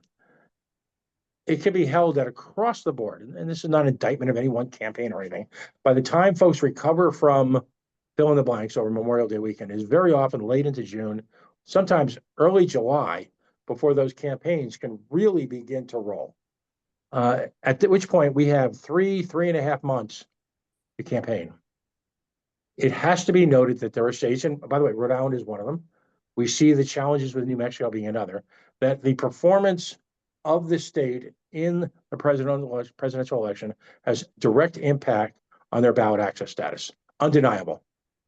So by giving them an additional 3 months or so, do we facilitate that, as well as give our presidential campaign a little bit more of a chance to drive votes at the head of the ticket? That,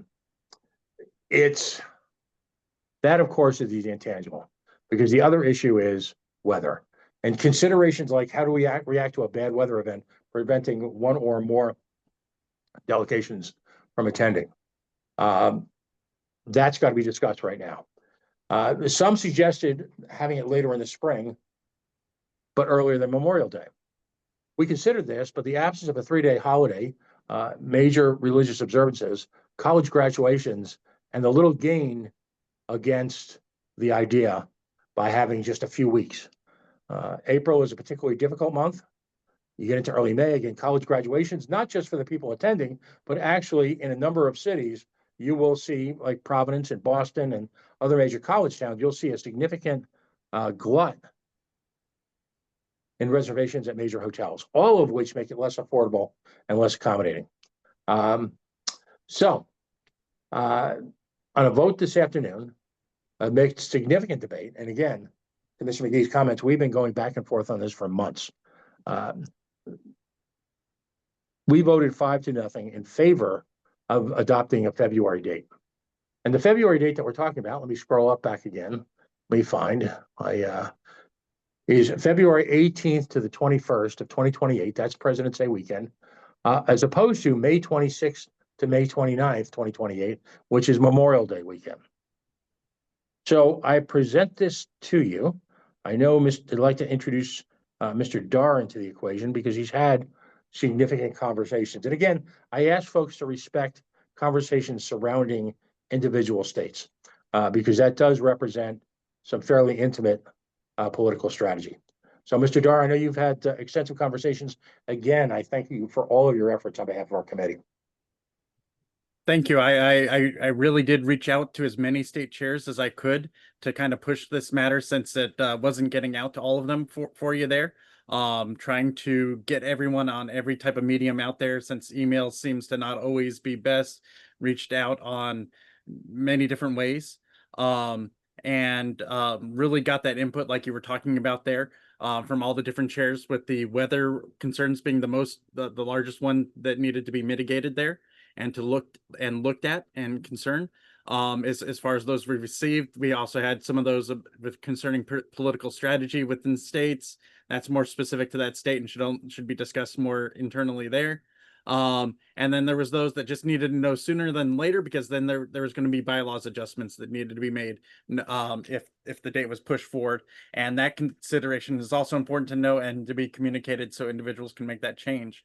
I understand the Convention Oversight Committee had moved earlier today to vote in support of moving forward the February 18th through 21st date. Is that correct, Mr. Ford? You're muted right now, Mr. Ford. That is correct. With the codicil that we can have a conversation about the weather and particularly what impact the weather could be on it, because that's a concern for all of us. And if I could just stress one more time, you know, the reason why we spent so much time reaching out to people is that we want this to be as collaborative as possible. We understand the work involved in changing bylaws. We understand the disruption. A number of states which have complex situations, what is it, TOTT, taking one for the team, are willing to do so. So the reaction is guarded for weather, but very optimistic about the positive impact on our campaign. Thank you. Okay.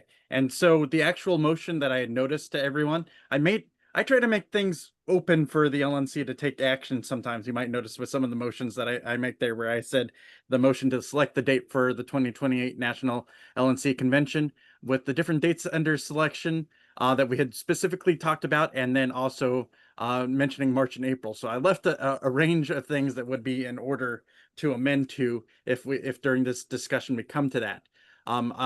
Just so that we actually have a motion that we're working with, I would like to move that we select the date for the 2028 LNC National Convention to be February 18th through 21st of 2028. And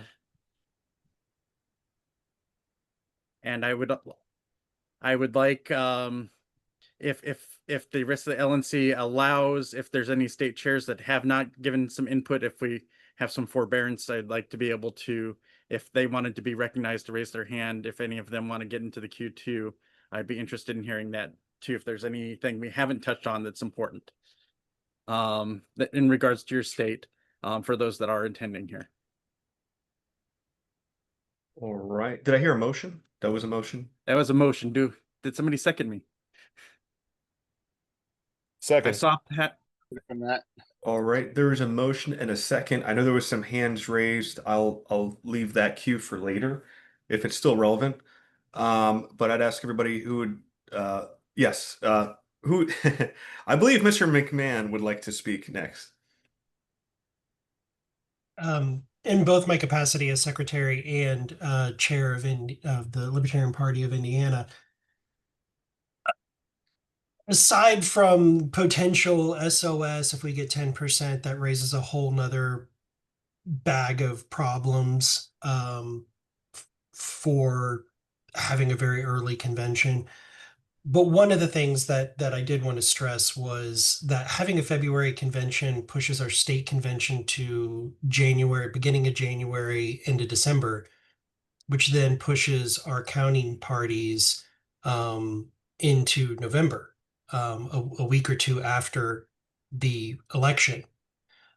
With that, that's when we nominate candidates on the local level. And it's kind of rough doing it immediately after an election. But also, another side to that is the candidate nomination forms that we are required to use that have to be notarized and then submitted to the election division 10 days after nomination are not available until the first Monday of January, after the 1st. So if a candidate gets nominated at the county level in November, they can't file their paperwork until January. There's some issues with that. There's some things, and it sucks. As secretary, as a member of this board, I want to say yes, because I know the benefit of having an early convention on our presidential candidate. I know that it would benefit states like New York with petitioning. There's a lot of great things, but as a state chair, my members, my county chairs would be livid if I co-signed on something that would make it very difficult for them to nominate candidates at the local level, as well as on the state level. If we don't have the forms yet, when we have to hold our state convention, we have to postpone nominations and do it by the board as opposed to our members deciding who our candidates on the statewide ticket's going to be. So those are my concerns. I just wanted to make sure I got them on the record so people in Indiana don't kill me later. That's all. I know there's some hands that have been raised that are still raised. So I'm going to go Hayes, Mr. Bost, Mr. Chatterton, and then Mr. Scott from the gallery. Miss Hayes.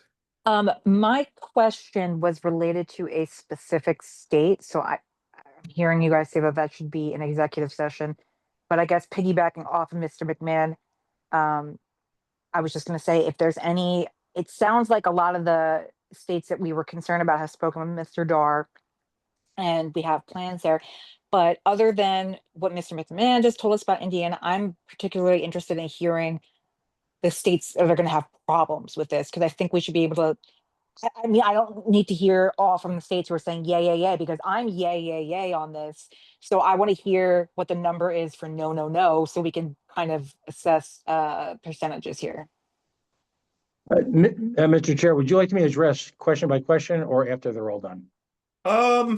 Yeah, Might be helpful question by question. it may be better specifics because I know there's going to be some Sure. different questions here that. Sure. Ms. Hayes, by my count, and this is a rough one, there's a couple of dozen states that are going to have to engage in bylaw changes.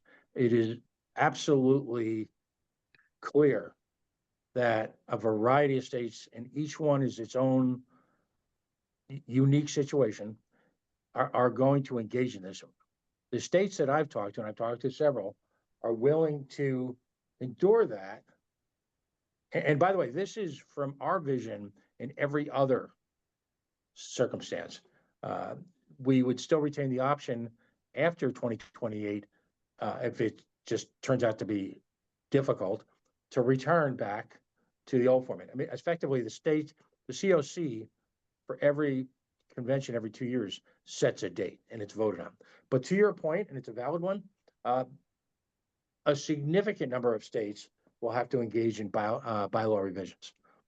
Just So no I'm doubt less, about it. yeah, I'm less, I understand that, and because we've talked about that before, but I'm more interested in like, is there, so maybe I'm sorry, this could be a Mr. McMahon thing. It sounds like what Mr. McMahon is saying is that there's no good outcome for Indiana. So I'm wondering if there are states where even bylaws changes wouldn't help them. Have you guys heard anything like that? The only state that I'm familiar with, and I'll let I'll let the gentleman from Indiana speak to that. The only state that I'm aware of that is just got a brick wall, potentially surrounding it is Indiana. Okay. Other states, and like I said, I don't want to speak to each state individually, but other states are willing to literally go through hoops for this. And by the way, Evan has been quite the gentleman about his willingness to work on this diligently, and it is a real issue. But but so far, other states, except for the handful that have philosophical objections, appear willing to do what it takes to make this happen. I move to extend by 15 minutes. Okay, we have motion to extend by 15 minutes. Is there a second? Second. Second. Is there any objection to extending time for 15 minutes? All right, hearing none, we are extended for 15. Go ahead, Pat. No, so I'll leave it. Maybe if Ms. Hayes is satisfied by that, or she has additional questions. Oh, no, that I'm was happy it. to. Thank you. I think the other one would have to get saved for executive session, I guess. Okay. Mr. Bost.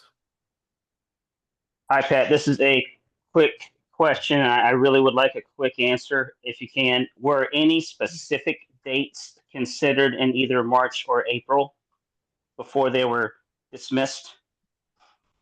You mean, no, as a board, we looked at March and April and didn't see, particularly throughout to April, any significant advantages to moving it up by a month. All the trouble it would entail just didn't, what's the old saying? The juice ain't worth the squeeze. So, and again, you've got, just on the religious observances, you've got almost every major faith organization has something going on during that period of time, which would render it chaos. So no, actually at the board level, none were. Mr. Chatterton? So I had a couple of just summary points that were raised by chairs within Region 1. And I also see Mr. Scott has his hand raised as one of those chairs, so I'll let him address his thoughts on it as one of the chairs if there's time.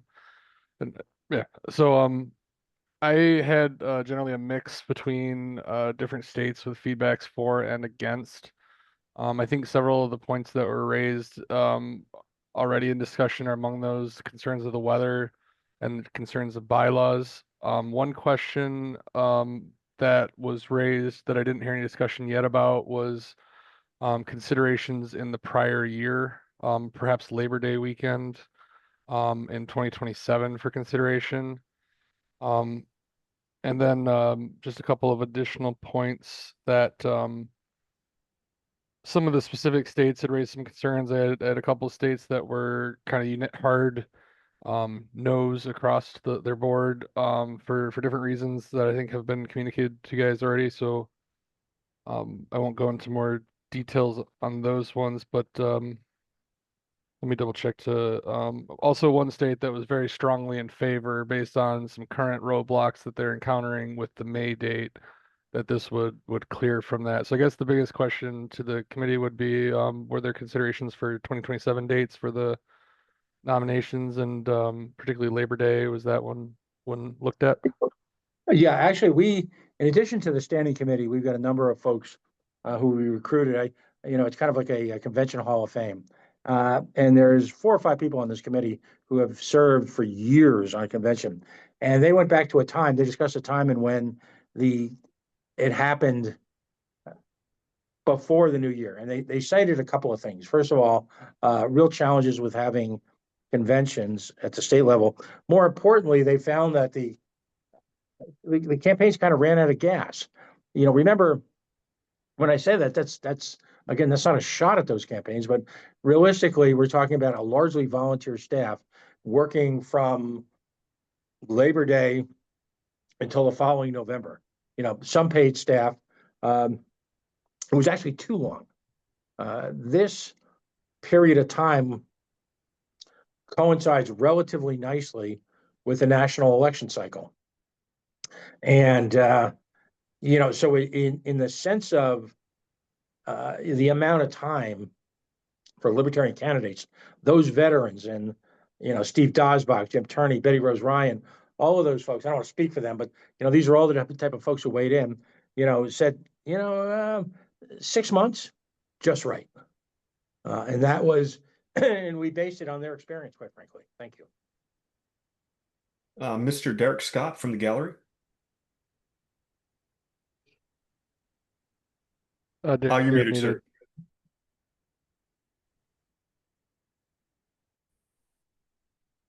Your microphone's turned off. Can you hear me now? I am so sorry. Hear you now. Mr. Chair, thank you for recognizing me. I really appreciate that. For us, the bylaws are just locked in as March, always, 1st of March.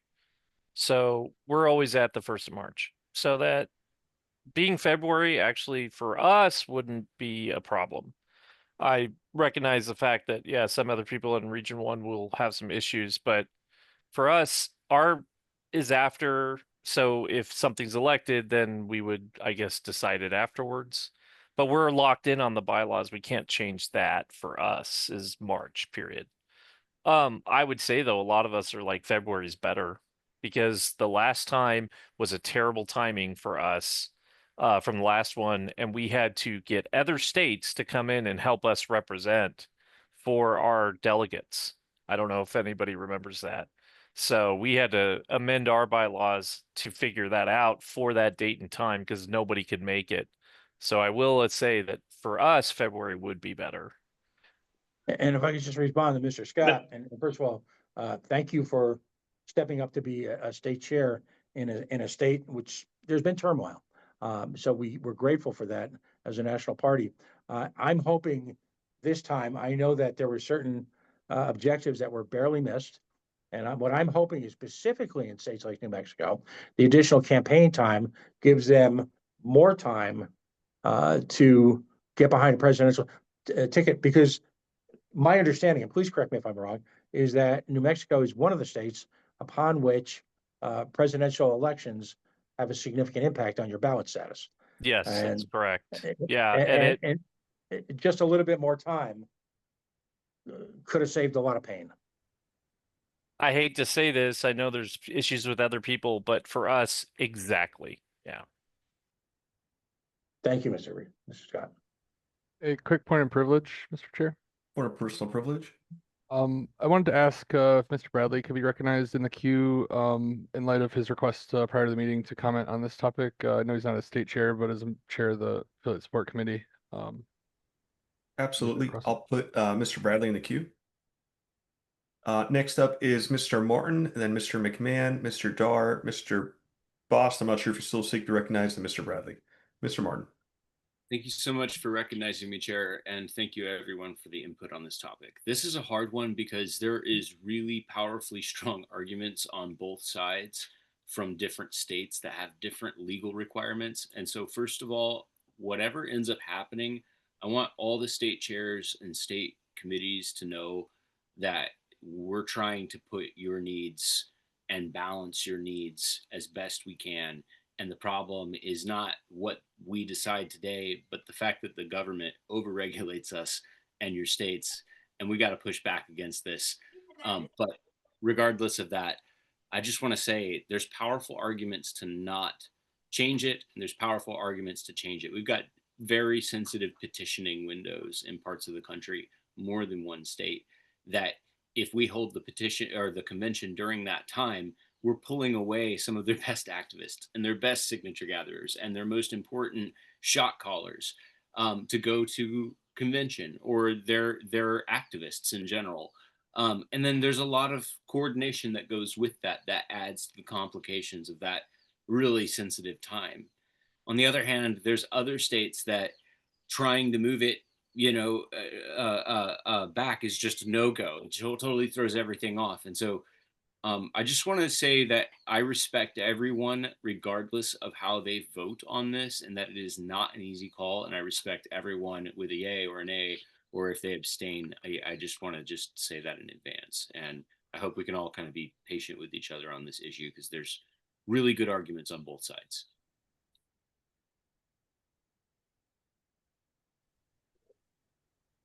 Yeah, I think it speaks for itself. I think it's a great point. As I'm going to put on my Region Hit 6 hat for just a second, and I'm going to say one of our biggest challenges in this country. And by the way, understand, for those who don't know, and we have new members who come through, new leaders who come through. In 2018, New York State, by sheer force of will, with a gubernatorial candidate, boots on the ground, Larry Sharp, obtained ballot access. The organic way, by getting enough votes as governor.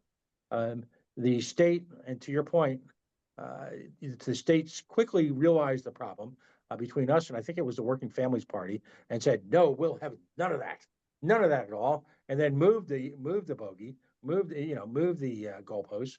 Then when that was thrown out of the court, moved the goalpost again. And so New York, ironically, is one of those states, as a New York State member alluded to strongly in the run-up to tonight's meeting, that they need that time. Right now, here's their tough part. I want to make a case for them. Their people are actually going through a state-mandated signature verification process literally the week of the convention. And yet this is a state where we need every one of them boots on the ground. And they're one of the states that did everything they can, has done everything they can to get ballot access. So you're right. It's as they say in Facebook, it's complicated. Thank you, Chair. Mr. McMahon. I just wanted to take a second. Mr. Ford had alluded that I was willing to work on something, and I wanted to mention what it was. And I don't mind being public about it.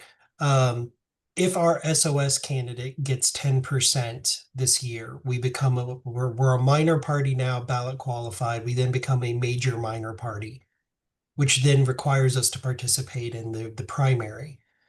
As such, state law requires that delegates to the state and national convention are selected in the primary, which is the first week of May.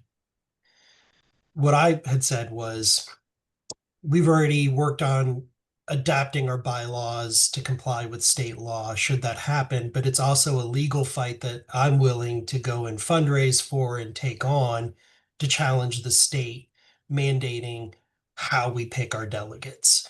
So that's something like, I don't consider that to be a barrier for this date change for the state of Indiana. The thing I consider to be the obstacle is how it would move our state and county convention, and the selection of our local and state candidates would no longer be selected by the membership, but would have to be selected by the board at a later date, not at their county or state convention. And that, I feel like I would be strung up if I agreed to that. So with that, I yield. Thank you, Mr. McMahon. Mr. Dar? All right, I just wanted to put on my Texan hat for a moment here and say that this would be a sacrifice for our state, in that much like other states, our government sucks, and requiring us and getting into the specifics of when the convention is for our state level. So we'll still be required to have one in April, which would conflict with some of those April dates. So that's why I was pushing against some of those at a certain time, because it was adding some complexity there. But we were willing, when talking with the state chair, other members of the executive committee there, they're willing to make that sacrifice on the part of others of us doing that if that was needed. And we thank everybody if they do go that way to make sure to make it worthwhile for those that are making the sacrifice to make all the changes that are necessary there. And I was going to recognize Mr. Bradley, but he already got that opportunity, so I'll stop. Mr. Bradley from the gallery, you're recognized, sir. In talking to the chairs about this, been making different calls to different people. I got 4 responses. It was a mixed bag of whether or not they felt it was a good thing, a bad thing. I know Texas is going to have to make some changes with our stuff, but our chair here actually said that he thought it was a good thing and we should. The 4 biggest things that I ran across was, one, with it being winter, the travel aspect. Not only the travel aspect for those in the north, but also the ability to pick one of those locations for a convention during that time in the north. Are they going to be settled to the south now to make sure that the most amount of people will be able to get there? I did look up, we are in Grand Rapids this year. During the time period that we're looking at, the average temperature in Grand Rapids is 26 in February around President's Day. So could be snow, could be just very cold, but something to look at. The second one that I had, or that I ran across, was that yes, there will be bylaw changes that have to be made, or if possible, depending on, I didn't run across a state that's mandated yet how to pick delegates, so that wasn't going to be a problem. Some of the bylaws did say that they had to be picked at the convention, which some of the smaller states were worried about having to set up and fund a second convention in an off-year cycle that falls, so they have to do it prior to where they would normally do their convention picking. Say that their conventions are in March or April. Texas, I know Nebraska's the same way. Are they going to have to now set up a second convention prior that is going to come out of expenses to that state party? The third thing that I ran across was delegates and children. They were worried a lot of the delegates have kids. Where we have it currently at now is at the end of the school year. School is usually out by the time for a lot of states or a lot of cities. When we have our current convention, so they're not having to worry about their kids. They can leave them with grandma in another town, or they can bring them with them. Where if we move it to February, you're not going to have that ability to move them out of town to a grandparent or an uncle or aunt when they have school. So they're having to miss school for some of the delegates to come. And the last one, which wasn't a big pushback from a lot of them, it was mentioned maybe 2 or 3 times, was some people, they accumulate their leave over the year. They get per paycheck X amount of leave that adds up over the year. And when you get to, if you're getting a day a month. When you get to May, like we currently have it, you've accumulated 5 days. That's enough to go to the convention.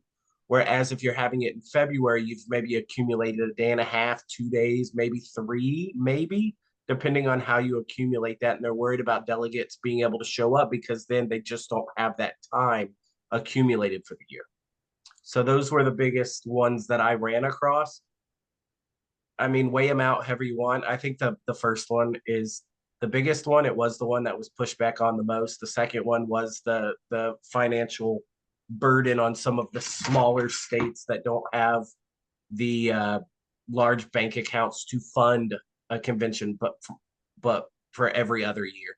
So I just wanted to weigh in, let y'all know, what some of the feedback was from the chairs, so y'all can kind of look into this when y'all vote. That was all I had. Thank you very much, Mr. Bradley. If I could just respond a couple of things. One of the reasons why we're having it that We're- weekend. We are at time. I'm sorry to interrupt you, Mr. Ford. Yeah. We need to extend time again.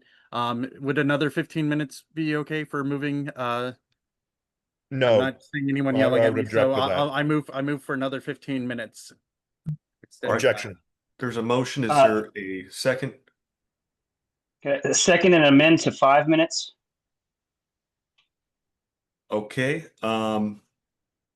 Second and amend to 5. Is there a second for the amendment, the boss Second amendment that. to 5 minutes? Yes, I'll second that. All right. Is there any objection to the boss amendment for 5 minutes? Going once, going twice. All right. I That just feel like we're going to be back here in 5 minutes. that becomes the How main about a motion. compromise at 10?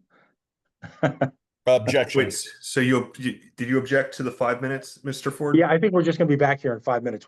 The ultimate, and I again, Mr. Voss is very sincere, and I appreciate his input, but I just think we'll be back here in 5 minutes. Doing the libertarian thing. All right, so if there's objection to 5 minutes, that means we're in debate. So is there any debate on whether or not to amend to 5 minutes? I would compromise to 10, and I would encourage us to do a hand raising vote and not a counting vote of this. There's no objection to 5 minutes. No, I registered an objection to 5 minutes, Mr. Treasurer. Right. Okay. All right. Or how about this? Let's vote up and down on 5, and if we don't like the result, then someone can move to amend to 10. All in favor of amending to 5 minutes, please raise your hand. 1, 2, 3, 4, 5, 6, 7, 8, 9, 10. Make sure you're not counting Pietro Garcia. Correct. Or whatever. Oh, 11 with Garachi, not one. Let me count again. 1, 2, 3, 4, 5, 10, 11. All right. Please lower your hands. Mr. McGee, your hand is still up. my apologies. That's all right. And you're next in when we get to the main motion. All opposed to 5 minutes, please raise your hand. 1, 2. All right, the amendment passes, so that becomes the main motion. All in favor of extending, or let me ask, is there discussion on the 5 minutes? Make the motion to amend to 10 on behalf of Mr. Ford. All right, there's a motion. Is there a second? Second. We have a second. Is there any objection to amending to 10 minutes? Yes. All right. Would anybody like to be recognized to debate? Hearing no debate, we'll move to a vote. All in favor of amending to 10 minutes, please raise your hand. 5. I'm counting 5. All right, please lower your hands. All opposed to amending to 10 minutes, please raise your hand. 1, 2, 3, 4, 5. All right, it's 5 to 5, so motion fails. All right, we're now back on to the main motion to extend for 5 minutes. Is there any discussion on this? No. Okay. All in favor of extending for 5 minutes, please raise your hand. 6, 7, 8, 9, 10, 11, 12. Please lower your hands. All opposed to extending for 5 minutes, please raise your hand. All right, I don't see any objections, so we are extended for 5 minutes.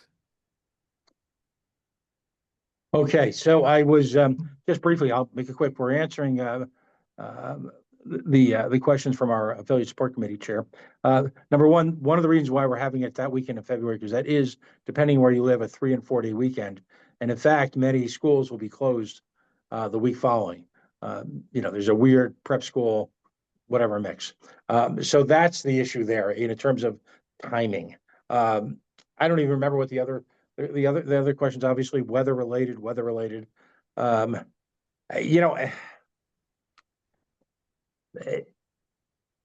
We have provisions to handle if we've got one or two people, one or two delegate groups that are missing. We've got just and organically, I support this, although I recognize the concerns. We simply need something to goose our campaigns. And to the degree that there will be sacrifice amongst a number of affiliates, and by the way, the generosity of spirit in doing the research on this was phenomenal. Everyone was willing to have great conversations about this and or take the time to write extensive letters, and I appreciate that. So I guess I'll just defer to the LNC. I'd love to understand, and I don't know if there's a mechanism to do this, to understand people's reasoning in this, because remember, this is an academic exercise as well as a very important exercise on behalf of our convention process. Part of the reason we were doing this was to find out what would make it work and what would hold it back. I think very few people are opposed to the spirit of this, which is to give our campaign more time. So I'll turn it over to you, Mr. Chair. Okay, I just want to give it to Mr. McKee, because no, we don't have much time. Mr. McKee. What I will say is that I have worked diligently with Mr. Ford on the Convention Oversight Committee to try and make all of this a reality. But at the end of the day, we can argue this back and forth ad nauseum. I think it's time to vote. I call the question. Well, I don't see any more hands raised. I don't think you need to call the question. I think it's just going to go to the vote. Please don't call the question.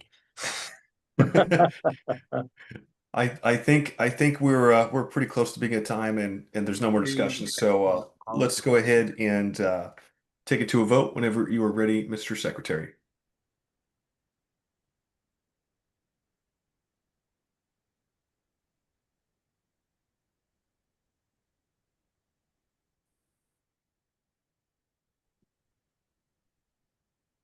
I want to confirm, Mr. Dar, set date of the 2028 LNC convention to February 18th, 21st, 2028. Is that correct?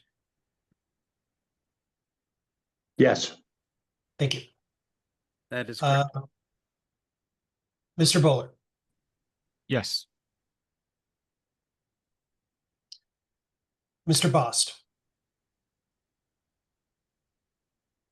Yeah. And I can't see what you guys are seeing. You are seeing the motion, the ballot, correct? Correct. Yes. Thank you. Mr. Chatterton. In light of the mixed feedback in my region, I'll abstain. Mr. Dar. Gonna pass for now. Mr. Dassing. Yes. Mr. Ford. Yes. Ms. Hayes. Yes. Mr. Nebel. Yes. Mr. Martin. Like Mr. Chatterton, due to the mixed priorities in my region, I'm going to abstain. Mr. McGee. I will be an aye.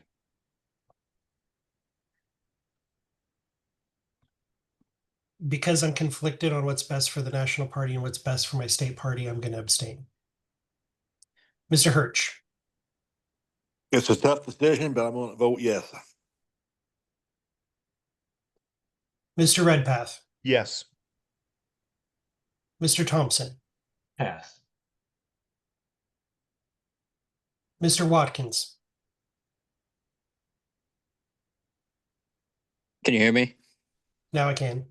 Okay. Yes. Chair Nikayla, do you want me to come back to you? I will abstain. Mr. Dart. I'm also just going to abstain because I could support either. Mr. Thompson. I will as well. That's an abstain. Correct. Okay, Mr. Chair, the votes are 10 yes, 0 no, and 6 abstentions. All right, motion passes. Thank you very much to the Convention Oversight Committee and of course, the leadership of Mr. Ford, and I know Mr. McGee, you'll be getting those RFPs and we'll go from there. So thank you, gentlemen and ladies. All right, next we're going to be moving on to new business with previous notice. Can you Monetize give me- emails. Can you give me 30 seconds? Sure. Mr. Thompson, you have your hand raised? Yes, I would like to object to the consideration of the question. Okay, I'm going to give Mr. Secretary a moment.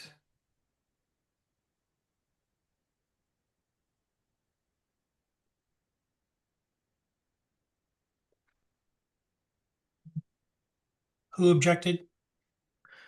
Mr. Thompson. Point of order, that doesn't actually require an objection. It moves immediately to the consideration. I believe the secretary is making notes, sir. Hold up 1 second. Thank you, Mr. Yeah. Martin. They paused so that I could do my job. But who made the objection? I believe it's Mr. Thompson. Correct me if I'm wrong. That is correct.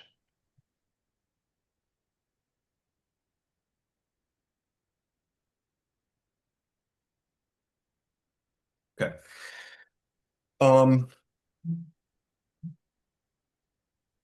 So we're going to move right into a vote on the objection of the consideration of the motion. It requires a 2/3 vote. It is not debatable, does not require a second. So, Mr. Secretary, whenever you're ready with that ballot. Point of information, I'm sorry, what are we voting on here? It would be a motion to monetize emails to the LNC by Mr. Watkins. Okay. Point of information. There's And objection. Mr. Chair, Mr. Buller. can you let the other members know what an aye is actually a vote for and what a no is actually a vote for? Because from my understanding, a yes is that you do want to consider, and a no is that you don't want to consider. Correct. So a yes vote would be be in favor of the objection. A no vote would be against the objection. So a yes vote would be to basically get rid of the motion. A no vote would be to consider the motion. Thank you. And neither of which is a vote to adopt. Confused it there at the end. I'm sorry, Mr. Boss. I'm sorry, neither vote would be a vote to adopt the motion. Correct. It wouldn't be a vote to adopt. It would only be a vote to consider. So let's say we voted no, then we'd move on to discussion and deliberation on the on the motion, and then we would debate it and we'd go through the process and then we would vote on it. An objection to the consideration of the motion would be to not even consider it. There would be no period to debate. It would just, if the ayes have it, the motion would not be considered. If Chair, I that's can not my jump in. understanding of the. My understanding is a yes is supposed to be that you do want to consider, and then the no, because it actually ends up the being motion. The motion is, shall the motion be considered? Yes. Exactly. A yes is to That consider, is a no is correct. against. That is correct. And I Okay, see so- Mr. Brown's hand raised. I wasn't sure if he had a parliamentary. Mr. Brown. He's nodding in agreement. Yeah. Okay, so I have it wrong. So go ahead. No, I was just going to state that the question is, shall the question be considered? And a vote means you will consider the question. No vote means you will not consider it. And it takes a 2/3 no vote to not consider it. All right, so I stand corrected. So a yes vote is to consider the motion. A no vote is to not consider the motion. That's correct. Okay.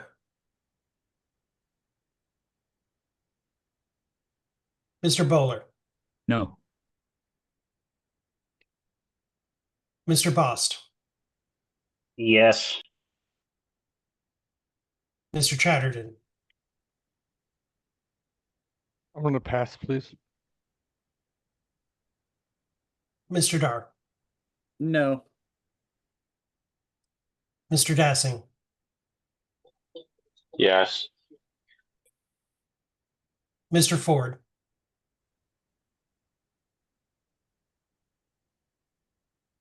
Mr. Ford, No. Ms. Hayes, Abstain. Mr. Neville, No, do not consider the motion. Mr. Martin, Pass. Mr. McGee. Pass. I'm voting no. Mr. Hirsch, No. Mr. Redpath, No. Mr. Thompson, No. Mr. Watkins, Abstain. Mr. Chair, I'll abstain. Mr. Chatterton, Can it be clarified? It needs 2/3 no to correct. stop it.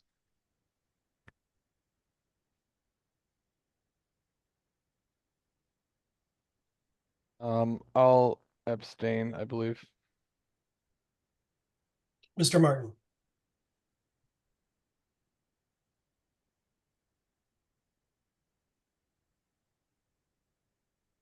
Troubled by this.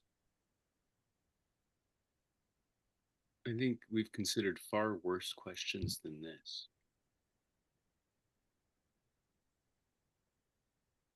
I'm going to abstain because I don't feel right about this objection, and I feel like this won't get fairly considered. Mr. McGee, Sorry. Mr. Malagon's on the green, so I'm going to have to abstain.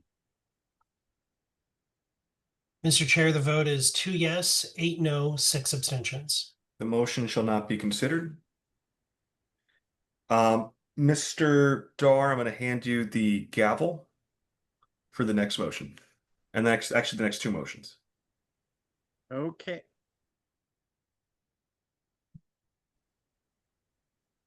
All right. Mr. Chair, I recognize you for the next item of business, motion to accept auto resignation of Watkins from EPC with reappointment. Yes, so I move to accept the auto resignation of Mr. Watkins from EPCC and also to reappoint him to the EPCC. Is there a second? Second. Motion has been made and seconded. Is there any objection to the motion? Well, I see a hand raised to speak to it. Mr. Boast. No objection. No objection. Okay, sorry, Mr. Boss. Thank you, Mr. Boss. All right. Mr. Bowler, I see your hand raised to be recognized. Was this an objection? It was more an objection to just do a little bit of debate. I would love to Clarify. hear. No problem. Okay. I'd love to hear Mr. Watkins' position on this because I think it is a salient point of we need to attend the meetings of the committees that we're on and put priority and importance on that. Yeah. So, yeah, I'll just apologize for, I guess, missing 5 meetings, although I don't think attendance was regularly taken, but, you know, it's not that big of a deal to me. But toward the end of spring, getting into summer, I do get a little bit busier. And before the EPCC was expanded, we were meeting once every 2 weeks, usually for about 20 or 30 minutes each time. And then when the committee was expanded, the meetings were then about an hour and a half, sometimes an hour and 40, coming on to 2 hours, which is kind of absurd for a meeting or a committee like this. And that just ate into other things going on in my personal life, making things busier, and also would sometimes overlap with COC meetings. So I did need to prioritize. But since the committee was brought back down to 3, it is returned to 30 minutes once per month. Thank you, Mr. Watkins. Mr. Boss, I still see your hand raised. You wish to be recognized? Yes. The nature of our committee is it is a confidential committee, so I won't say what we talk about, but it is ongoing and there's constant communication between the members. Mr. Watkins is always a participant on every decision.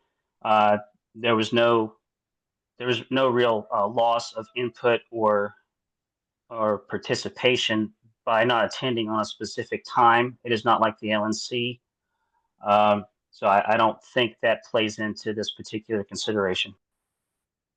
And thank you, Mr. Boss. And I'd like to add that I've also offered my help in anything, and it was never needed. And I keep track of the chat regularly, barring any notification issues. But yeah, it's like, I don't know, an asynchronous college course. Like if you're getting an A, you don't attend class all the time, it happens. But yeah, that's pretty much it. Thank you, Mr. Watkins. Mr. Bowler. I appreciate Mr. Watkins apologizing for not being at those meetings. I am now in favor of his reappointment, but also with the stipulation. I mean, not part of it, but just acknowledge that if it happens again, it will be a no.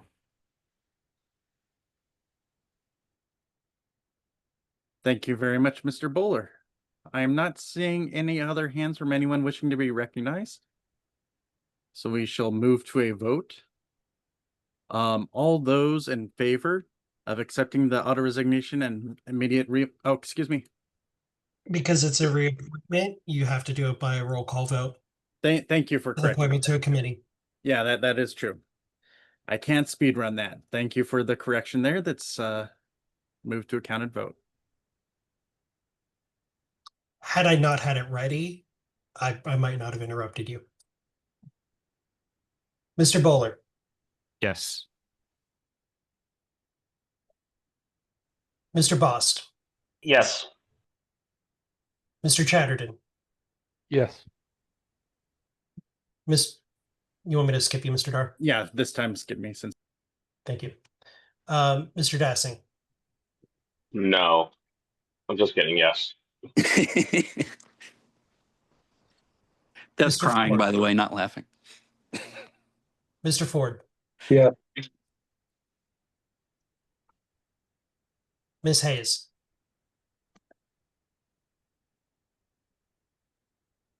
Oh, wait, sorry. As somebody who skipped class all the time and still got A's, I am going to give a yes. Mr. Neville. Yes. Mr. Martin. I have confidence in Mr. Watkins. I'm a yes. Mr. McGee. Mr. Watkins, do your damn homework. Yes. I will vote yes. Mr. Hirsch. Yes. Mr. Redpath. Yes. Mr. Thompson. Yes. Mr. Watkins. No. I knew you were going to say that. Mr. Nikela. I'll vote yes. Mr. Dar. Since all the others voted yes, I'll show solidarity and be able to vote yes on this one too. That is against Mr. Watkins' wishes. Yes, I am drafting Mr. Watkins. The vote total is 15 yes and 1 no. The motion passes. Thank you very much. We shall move to the next item of business, the voter gravity discussion with the related Well, voter gravity discussion, there was no motion attached to this one. 15 minutes. Chair Nikela. Thank you very much, Mr. Vice Chair. So to be clear in this discussion, I'm not asking for any particular action from this committee. I simply wanted to have a discussion on voter gravity with the board. And since I made the motion to discuss, I've been speaking with staff and adoption on voter gravity. It looks like there is a good number of states that are actually using voter gravity, so I'm really happy to see that. I will say that it is a neat piece of kit. It's a great tool for affiliates and for candidates, but it's also expensive. And I will just remind the board that we are bleeding roughly $15,000 a month. You're going to see in the next report for August that there's going to be a big change in that, a positive change. And this is something that I want it to, if we're going to continue with it, to benefit the affiliates and the candidates. And so that means that I want to make sure we're promoting adoption and not only adoption, but actual use of the software. And I certainly seek input from the affiliates. I know that at some point the affiliate support committee chair is going to come on. And overall, gun to my head, I think it's a great piece of software. I think that we should certainly encourage the folks on the ground to continue to use it. I just want to make sure we're getting our value out of it by encouraging that adoption and that use, and to discuss it in any way. So bringing this topic up actually brought it to the light for a lot of affiliates, and now they get to know that it exists if they're not already using it. And we got some input there. So I did want to discuss this tonight. Thank you, Mr. Chair. I do remember that Mr. Bradley also wanted to speak to this, so if he could raise his hand just so I have him in the queue here too, if he'd still like to speak to that. I will next recognize the Secretary. Thank you, Mr. Vice Chair. We use voter gravity here in Indiana. We really like it. We came up with a program to try to incentivize our candidates and our county parties to use it.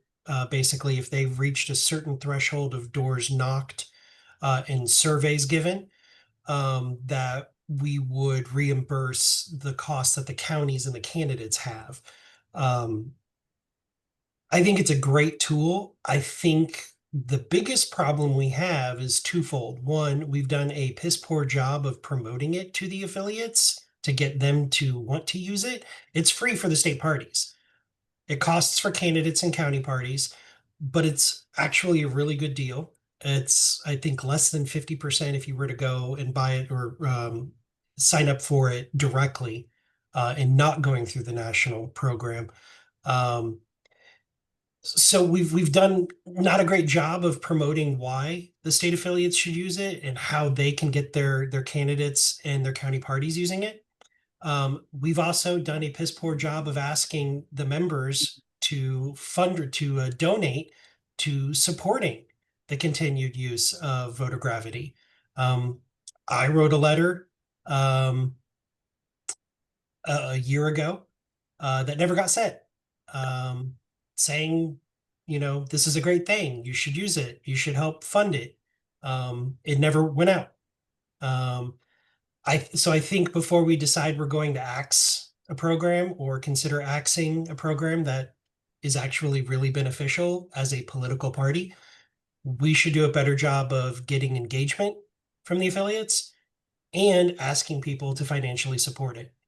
If I understand correctly, the total cost is between $3,000 and $7,000 a month, depending on use. 3,000 a month for And- something that can be used by all of the affiliates for free. And they load in the voter data for that state. Like they supply it. Like that's huge. And national can access that information for each state that's using it as well, just like the state can access it for the candidates and the county parties that are using it. It's a great program. We need better adoption and we need to ask people to help pay for it. That's all I got to say. Thank you, Mr. Secretary. Mr. Chatterton. Mr. McMahon beat me to a lot of the same points I would have raised, so I will avoid repeating them, but I think I can second basically everything he mentioned. I would also want to add, just recounting some of the experiences that I had working with it in Michigan. We had several campaigns take it up and take it on to use the tool. And we had, I think, 3 or 4 campaigns use it, including some getting support from the state party with the membership with the state party's access. And it was very useful, and generally the consensus was that our teams that used it felt like we were hardly even scratching the potential for it. But that even at that level, there was great value derived, and that that would only basically increase with more use, becoming, having more people become adept in using the tool. There's a significant element of it to be done by planning for efforts and things like that. And one of the things I noticed is it was very helpful for us that we had a very direct commitment to it from a few core members at the top of the party that learned it well and tried to help with the rollout to the different groups. And having an effort like that really helped us to overcome some of the barriers to entry, and getting it rolled out into a couple campaigns. It was basically just a process of baby steps, allowed it to really take off. And as I said, we hardly felt we scratched the surface of potential return on investment that we could get for it. I did also kind of want to repeat one of the points that Mr. McMahon did raise already, is that in past years we had made inquiries out to other service providers of the same type of tool, and at least a price difference of half, I think, is very reasonable, as Mr. McMahon said, and it might have even been greater difference than that in our experience. So I hope the National Party can continue this, and I think even with that cost, it's something we should work on, and I think we can take a lot of measures to bring funding specifically for this, and it's worth it, and it's something we should not get rid of, and I hope we can keep working with it. Thank you. Thank you for your comments, Mr. Chatterton. Mr. Martin. Thank you, Mr. Chair. I definitely second and agree with everything that's been said by the other members on this. But I want to add one thing to the discussion that's super exciting. So first of all, for those of you who don't know, voter gravity freaking rocks. We get access to data that we need in order to build lists that allows us to do things in politics. It makes campaigns go, right? So this is a really powerful tool that we're all learning. As a state chair, I'm learning this. And I'll tell you right now, I'm not utilizing this yet nearly to the level that it needs to be utilized. I think we could use a little bit more mentorship, especially kind of one-on-one interactions where people can learn how to do things on this. That would be cool. But even better than that, we just passed a program that will absolutely benefit and make full use of voter gravity and be able to help to fundraise on it and be able to reinforce those efforts, and may even help to be kind of that mentorship training process in the states where they're working. So our operators will be able to use this data to build lists and to conduct activities and to supplement the state party and help them do things like petitioning during sensitive ballot access windows. So I'll leave it there. Thank you, Mr. Martin. Mr. Ford. Mr. Darrow, last month we had a significant turnout at our second town hall, lack of a better term, that's what I call it. We talked about a number of issues. I'm wondering if we shouldn't do another one of these this month and touch on a range of issues, not the least of which would be having someone perhaps even from voter gravity speak for 5 minutes to chairs about voter gravity. Thank you. That sounds like an excellent idea. Thank you, Mr. Ford. Mr. Bradley. No one objects? Thank you. Good. Again, talking to the chairs, there are 27 chairs currently, or 27 states currently signed up for voter gravity. 25 of them are actually using it, or actively using it, not actually, actively using it.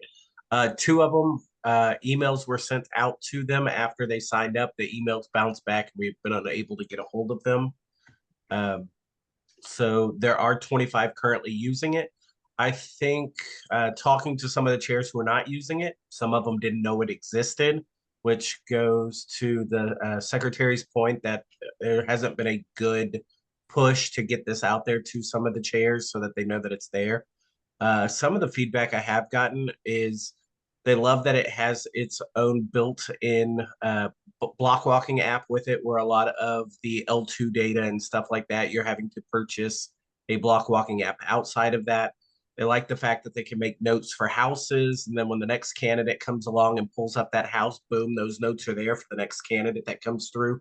And you're not going to have that unless, and I'm sure some of the other programs do, but if you don't keep it going forward where you're using the same app, you're going to lose that data that the candidates so far have compiled for the future candidates to give them a little bit of a heads up. You know, this house liked this but didn't like that, so don't talk about that, talk about this, and kinds of gets it on that. Another thing that I did get feedback on are the states who are using it actively. They've kind of adapted it for a couple of different reasons, or a couple of different things that they can use it for, but training needs to be done by somebody, because a lot of the states haven't been able to fully utilize it because they haven't gotten any kind of training to be able to fully utilize it. So if there is a way that we can get, I know here in Texas, our campaign, the guy who runs campaigns in Texas for the state party, he used it. He did a training on it. The training got really good feedback from within Texas of who used it here. But I think it would help not only to push it a little bit more for the states, you would see more sign up for it by pushing it out a little bit more, but giving a training for those who do have it or are going to sign up on it so that they can fully utilize it and see the rest of the tools that it offers that some of these other, like I said, L2 data and stuff like that don't currently have. The 25 states that did do it did say that they're using it for multiple candidates. They're having good feedback from it. The state level is liking it because they're getting a little bit of data on who the voters are in the state. It tends to be a little bit better, more accurate than other apps and data that we've collected in the past. So that would be the feedback. I would personally say myself that I think it has been a good thing. I think a 50%, which is what we're sitting at, user rate is very good. And I think if we pushed it a little bit more and sent it back out, I think you would see a high climb in that number from 50%. That's all I got. Thank you very much, Mr. Bradley, for that feedback. It's greatly appreciated. Mr. Nebel. Thank you, Mr. Chair. So I asked for feedback from my friends here in South Carolina, and we had our meeting yesterday, and one person's feedback was that they don't like the agreement that they signed that the candidates were not allowed to use it. So that was one thing. And then also that they would use it if they understood it. So I think the point made earlier about training is probably important there. And then the second person told me that they see the potential voter gravity has, but their candidates, our candidates use a competing software called Good Party. So that's all the feedback that I was given. Thank you. Thank you very much, Mr. Nebel. Mr. Watkins. Yeah, I just want to echo a lot of the things that other members have said already. You know, it's a great tool, and it's something that we need to give our candidates, because that's our whole point of existing anyway, or at least partially the point. And I think this needs to be something like, if cost is a excuse me, I'm a little sick, but if cost is a concern, I think the secretary is correct, and others, that we have to push for wider adoption. But also, I think this should be an item that should be used for fundraising, emails, social media, whatever it is. That was part of the plan that we adopted about a year ago, once things were in the correct place, that this could be used in part for or as part of a marketing campaign to fundraise for our candidates, because it's a valuable tool. And donors, I think, if they see that their money is actually going somewhere and is useful and generates a return, which would be winning elections, hopefully, then they would see that their money is well spent. Thank you, Mr. Watkins. We just had time end at the end of your comments there. Does anyone wish to extend time on this item? I see a few hands still raised. Move to extend by 5 minutes. Second. Motion has been made and seconded to extend by 5 minutes. Is there any opposition to extending by 5 minutes? Yeah, I will object, yes. There is an objection. Do you wish to speak to objection? Wait, there is a non-extension of time. Let us go to a vote. Those in favor of extending by 5 minutes, please react with a raised hand.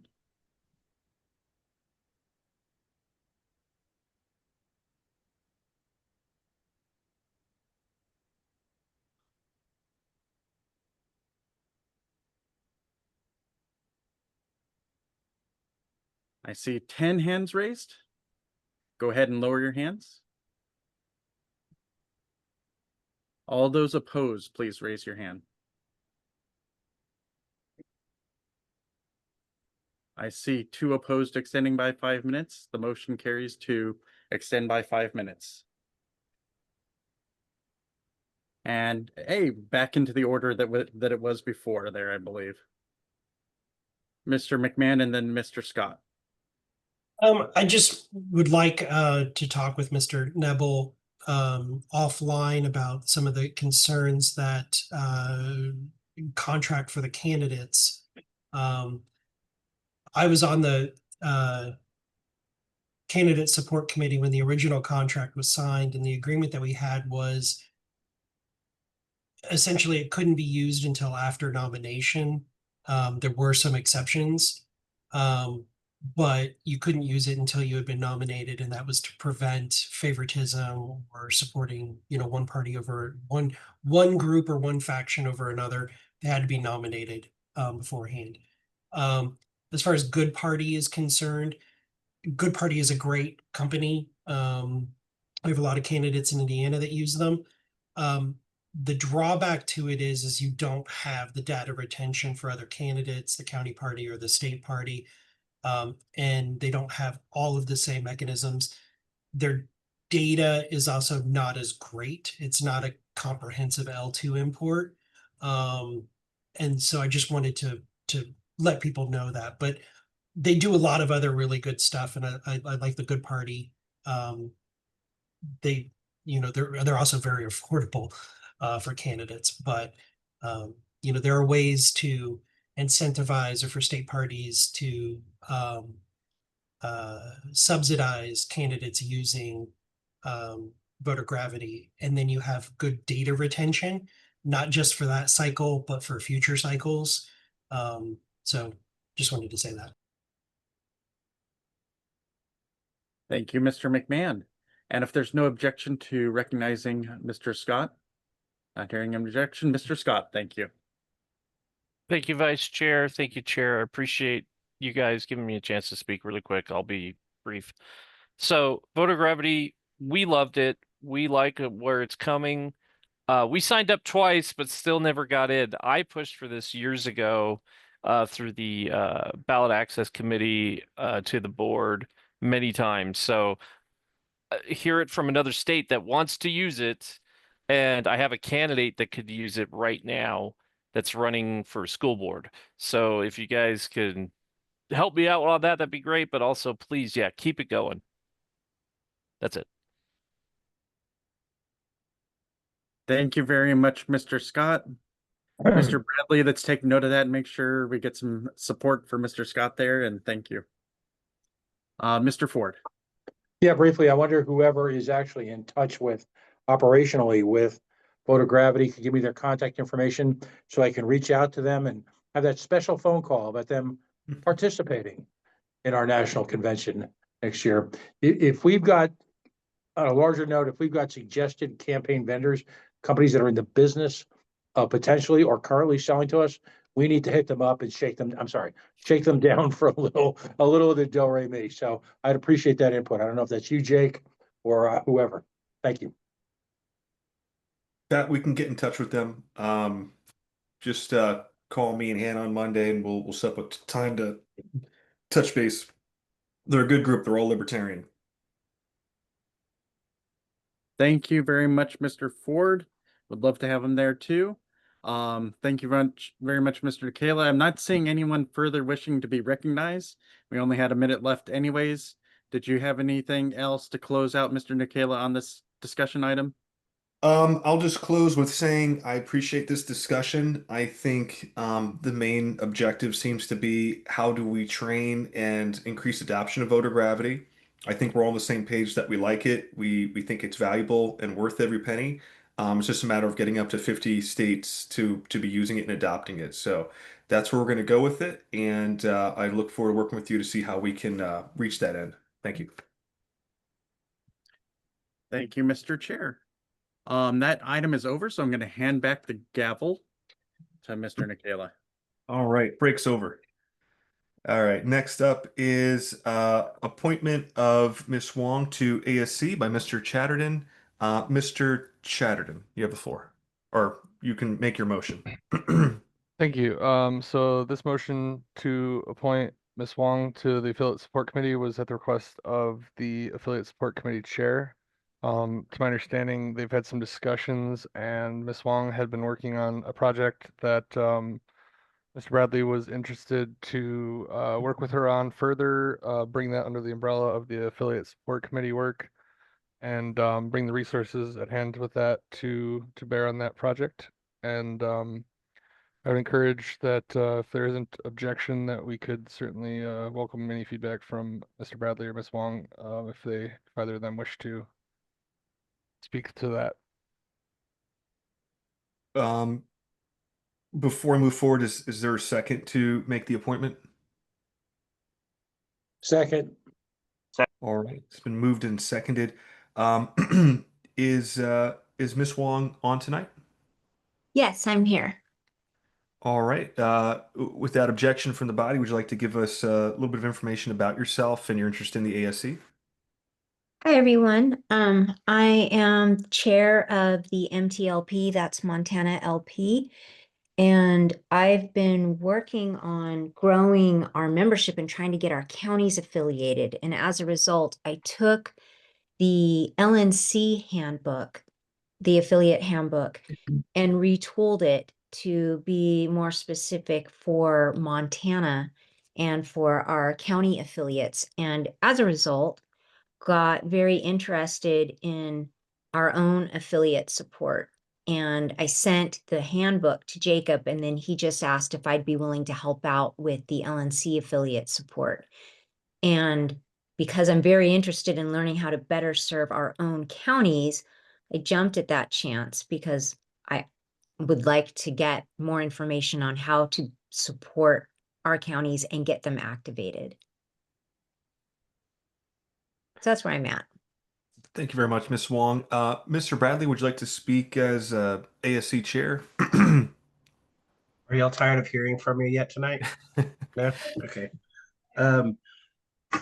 Melissa said most of it. She did send me that. One of the goals that we had on the affiliate support committee this cycle was to update that book that was put out last cycle by the affiliate support committee. We'd like to update it. We'd like to add things to it. I did a lot of that book, so I'm sure it's full of grammatical errors. I need somebody who's willing to fix my stuff. Not that I know that for sure, but I know me, so I'm guessing. So I would like somebody who has been able to put together a book similar to this, which Melissa has. And I would like, that's why I specifically requested that she be added, because I want her to come in and help with the retooling and the updating and the adding to of that book. And I think she is the perfect person with her skill set to be able to do that. All right. Is there any discussion or questions for the affiliate support committee or Miss Wong? Hearing none, we can go to an election or a vote. Mr. Secretary, whenever you're ready. Mr. Bowler, Yes.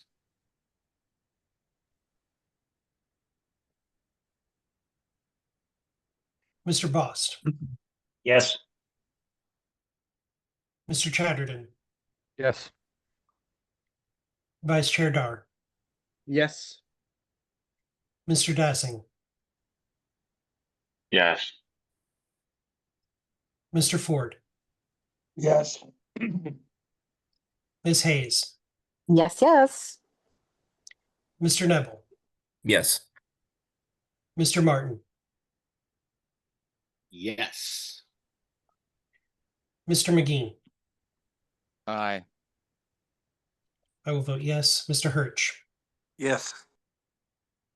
Treasurer Redpath, Yes. Mr. Thompson, No.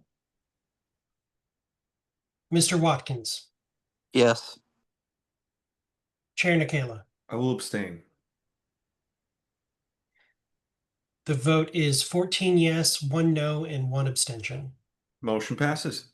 Congratulations to Ms. Wong.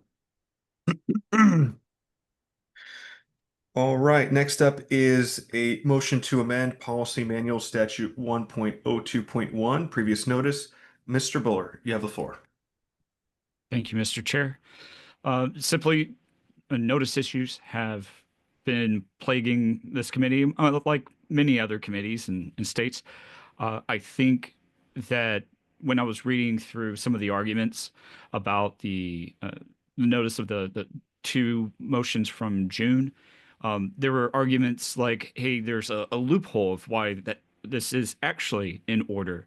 And I just think that if we're trying to do notice where we end up getting confused as to what's actually happening with the rule, and it's requiring us to even look at like loopholes and things, it's probably not really helping us in any way. And so this amendment would simplify it and make it super easy, where I believe we would reduce the amount of appeals to zero over previous notice, at least due to confusion or lack of clarity. Thank you. Is there a second for Mr. Buller's amendment or motion? Second. All right, we have a motion and a second. Mr. McGee, you are recognized. Mr. Bowler, again, I'm seconding this on behalf of Mr. Bowler, who ostensibly is my boss. But I'm not seconding it because of that. What I will say is, we've had some disagreements about notice requirements. And the result of that is this proposal. While I am hesitant to assist this, I do think it is the most prudent measure. And as such, I would implore all of you to vote yes on this motion. I yield my time. Is there anyone else seeking to be recognized? Mr. Bost. Yes. So the first part of the original language is being removed. I don't know if it's being removed or being improved. Is the notice in a previous session? Would that still be the case, or would someone need to make a separate notice within 5 days before 5 days? If they, how does that work? My understanding is that a notice would have to be made 5 days in advance, period, for all motions. If I could speak to it, if you're noticing something at a meeting that was at least 5 days before, it would still be notice. Correct. So basically everything needs 5 days notice. All right, thank you. That makes perfect sense. Mr. Martin. Thank you. under this policy, I can notice a document that I want us all to adopt, and none of you get to know what's in it until I spring it on you.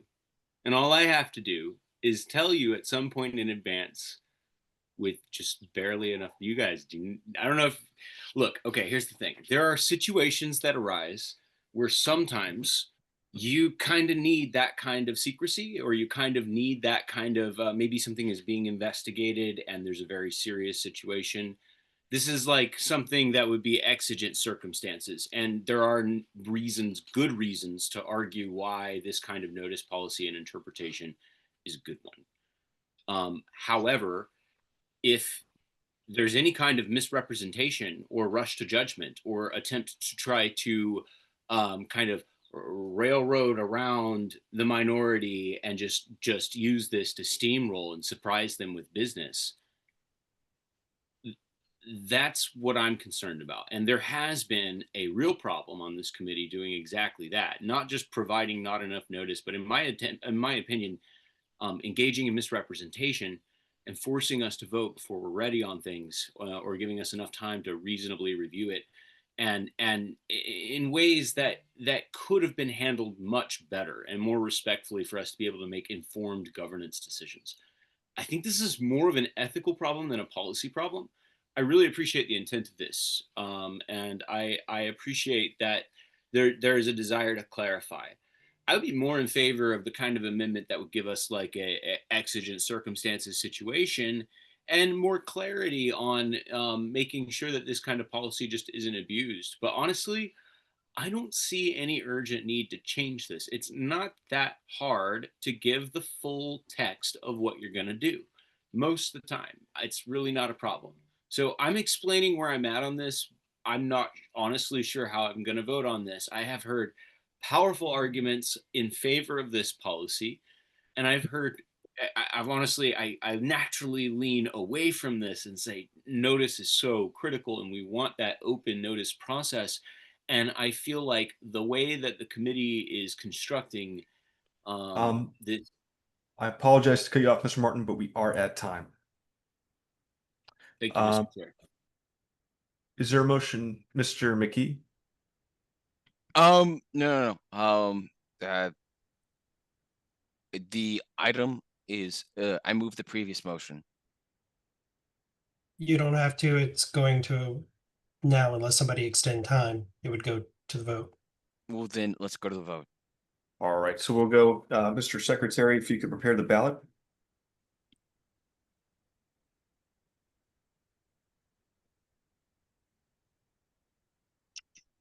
Mr. Bowler, Yes. Mr. Bost, Yes. Mr. Chatterton, Yes. Vice Chair Dar, Yes. Mr. Dassing,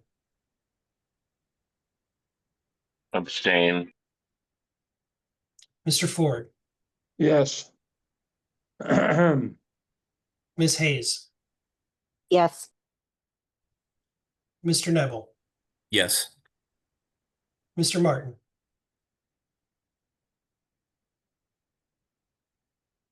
As I said before, I think my rooster says I got to abstain. Sorry.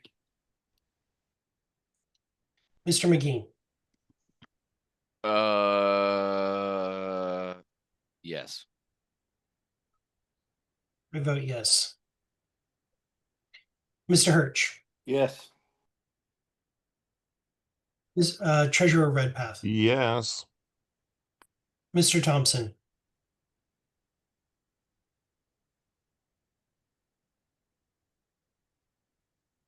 Yes.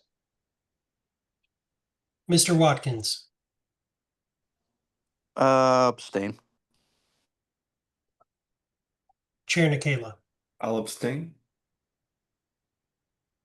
The vote is 12 yes and 0 no's and 4 abstentions. Motion passes. All right, next up is a motion to add designated funds drop down on donation page by Mr. Bowler. Is there a second? Second. Second. Mr. Bowler, would you like to speak to your motion? Yes, I'll be brief. There is a lot of lack of trust with the LNC or the party in general for the use of funds and the responsibility of them. And I'm looking for ways that we can bring members back, bring donations back, because that's the lifeblood of this organization. And I think one of the ways that we can do it, libertarians, we love decentralization.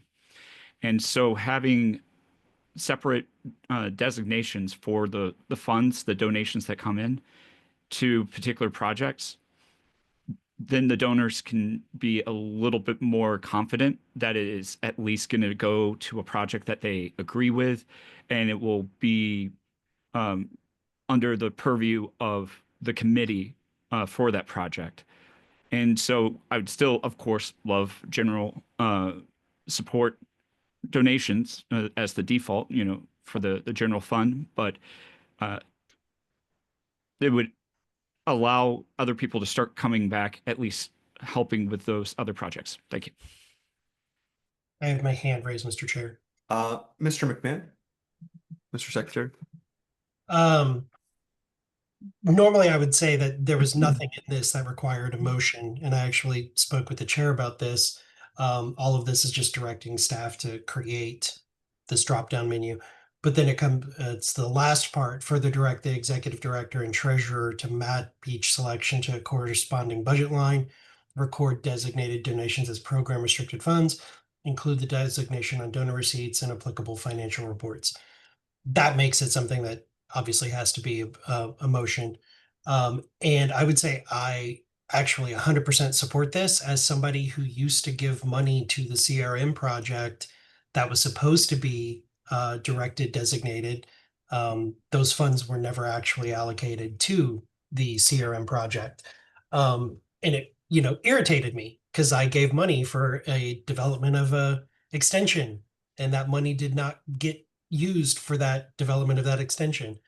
So I think this is a really good idea to do this. And the last part is I think the most critical part, which is that they end up being mapped to the budget and designated and restricted to what it was intended for when the donors selected it. I would say we need to do something a little more than general support being the default. I think maybe it should be a separate box to drop down if, like, further down, if you want to designate, please choose from one of these things as opposed to being up at the top. I think a lot of people will look at that and think, I'm giving $150 to the national party. Oh, hey, I can make sure it only goes to ballot access. So I think maybe having it further down on the thing might be better for our general fund. That's all. Thank you. Drew's Education Fund. All right, Mr. Redpath. Yes, I have mixed feelings about this proposal. I will probably abstain on this. I think there is some merit to it, but on the other hand, I think that there is a possibility that money, we've got to keep the lights on, we've got to pay staff. General support may not sound very sexy to a lot of people, but it's extremely important. And I think Bill that Redpath here. I beg your pardon? Okay, there was a comment that I did not hear. But in any event, I think it's up to this board, basically. I think people send us to this board under varying circumstances. Sometimes there are regional agreements that that are in place that restrict members' ability to vote in certain ways. But I do think that the board ultimately is responsible for the expenditure of funds. I think we're sent here by the members. Certainly, we need to listen to the members. There's no question about that, and get their input. But I'm just concerned about certain eventualities here that may make operations of the party more difficult if things are allocated to specific projects and not the general support that is needed. And ultimately, I think the judgment of the LNC is very important in terms of moving the party forward. I just want to quickly say that about 70 to 80% of our expenditures are staff salaries and contracts. So I just wanted to remind everybody of that fact. Mr. Dar. Yeah, I had raised my hand to ask Mr. Redpath about the difficulty in tracking those items going forward, and to ask Mr. Bowler about the technical difficulties in making that all work out. I know there has been some difficulties at times getting the donation page to do what we wanted to do, if for those that aren't aware of that at certain times, where it is failed to make it easy for donors to donate in some instances where the pop-ups and drop-downs weren't working quite the right way we wanted them to. So if they'd be able to answer more on that ability. But I do support having things in different areas there. I do like how we have something similar in Texas, where we have first the general donation as higher up type items, and then we have our special projects, which we do put lower on our donation page, but then it's directed to like our legislative action fund, legal action fund, and campaign support fund, are our different funds that we have available. There is different ways that are beyond the normal general donation area. So I do like the general idea there, and to be able to track that so that we are able to do specific appeals. And I find that those specific appeals are a way to bring in money that we might not otherwise get, by being able to have that accountability and those appeals being able to be done. So that's all I have to say. Thank you. Mr. Mickey.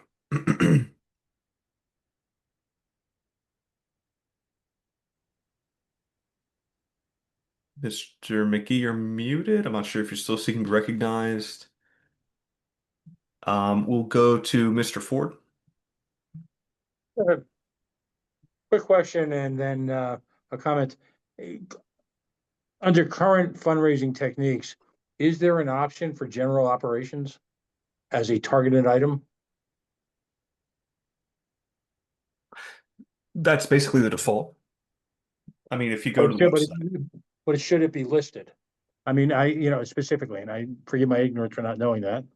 But if we're going to list out specifics, which I support wholeheartedly, I just wonder if we should, list general support as a specific option, with perhaps a point that you made that, a significant percentage of the party's operating budget relies on staff. We need staff, something to that effect. So giving people a choice, actually being if you will, on the positive, to support to the general operation. Mr. Martin? I'm strongly in support of this. I was kind of thinking about it, and I think it's a good idea. I think sometimes we over prioritize some things because it feels good to do that. But truth is, our general operations is definitely the more important earmark that we want there. I don't know. I kind of like your idea, Sam. I think this is a good, pardon me, Mr. Bowler. I was going to call the question. Mr. Dar, how are we on time? I'm going to second that. We are at time, so it's time so to vote anyways, unless we extend time. Do I hear a motion to extend time? If not, move to a vote. Point of order. A point of order. Point of order, Mr. McKee. Mr. Martin called the question, and I seconded. Oh, we're already going to a vote. Okay. Whenever you're ready, Mr. Secretary. Mr. Bowler. Yes. Mr. Bost.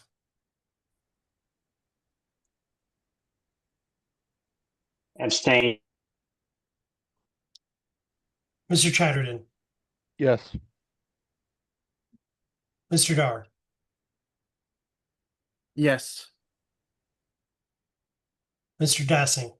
Yes. Mr. Ford. Yes. Mr. Hayes. Miss Hayes. Oh, I was going to do my man voice. I'm gonna say I'm actually gonna be a no, even though I originally was in support. I think Mr. Redpath raised a very good point, so I'm a no. Mr. Neville, Yes. Mr. Martin, Yes. Mr. McGee. Pass. I'm going to vote yes, but I'm probably going to ask for an amendment at our next meeting. I think there's some issues. Mr. Hirsch, No. Mr. Redpath, I said I would abstain, but I'm going to change my vote to a no. Mr. Thompson, Yes. Mr. Watkins. Yes. Do you want me to come back to you, Mr. Chair? I'm going to abstain. Mr. McGee. Well, Mr. Watkins is okay with it, so I'm going to say yes. Okay. The vote is 11 yes, 3 no, and 2 abstentions, Mr. Chair. All right, motion passes. Next up, we have item G, 1, 2, and 3. So there is a motion to go into executive session for legal discussion on New Mexico. Mr. Lamb is not present, so somebody else is going to have to make that motion. And also we'll need to include Mr. Scott from New Mexico to join us, if that's still the wishes of the body. I move that we move into executive session and that Mr. Scott from New Mexico be included thereof. Second. All right, is there any objection to move into executive session? If not, we will proceed to the executive session.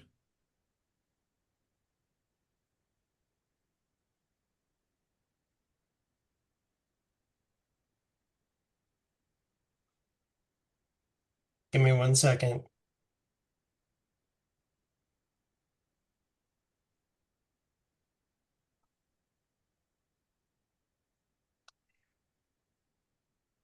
I'm sorry, who was I supposed to be adding? That's not a board member? Derek Scott, the chair Thank of you. New Mexico. Thank you. Actually, very important.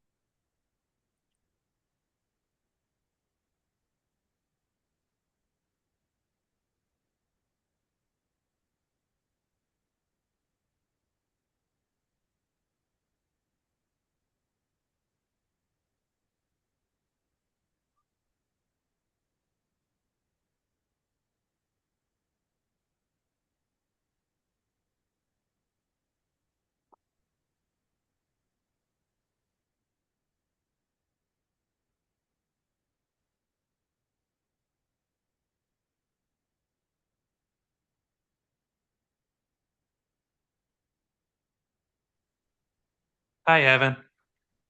How's it going? Good. Larry, Yes, sir.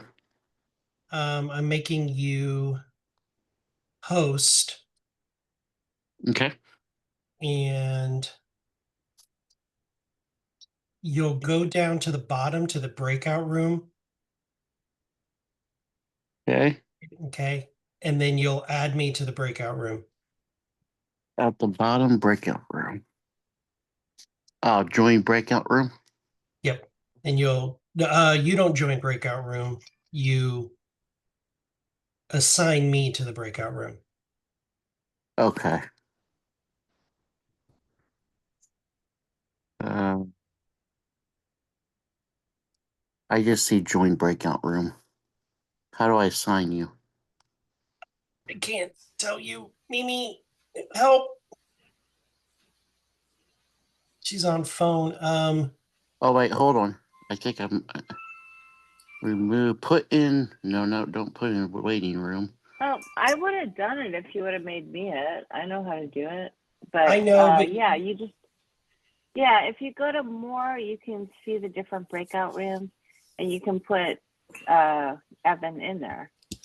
It's I can't, if I'm not looking at it, I can't tell you exactly how to do it. But yeah. Have you found it? Okay. I have a lock meeting waiting.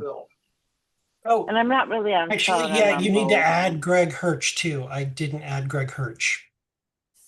Poor Larry. Let's see. I only have a putting waiting room option.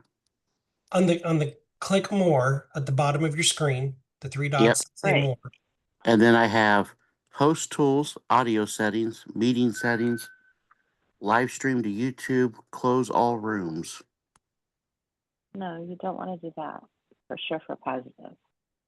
It should be when you do the all rooms, you should be able to put people in the rooms. Hold on, I'm gonna reclaim the host for a second so that I can put Greg Hirsch in there. Okay.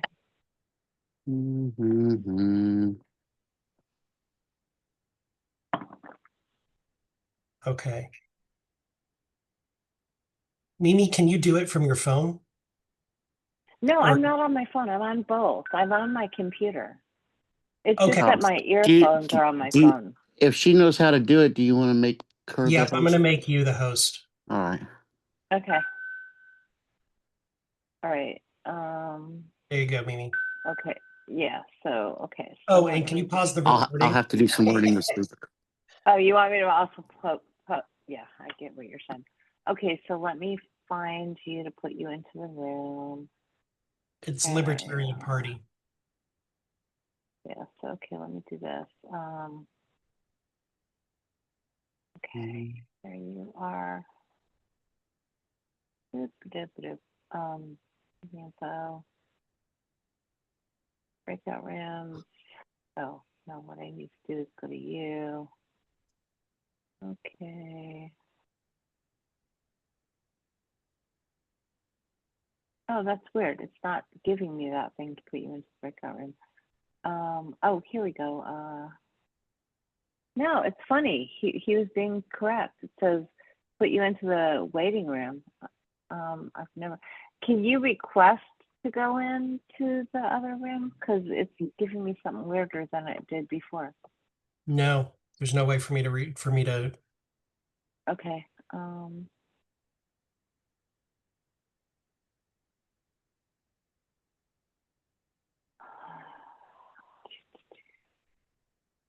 Yeah, it's being weird actually. I thought I knew how to do this.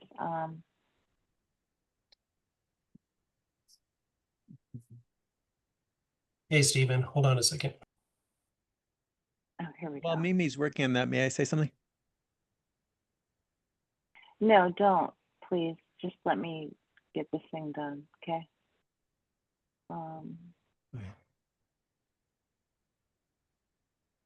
When there's a moment, I'd like to be recognized.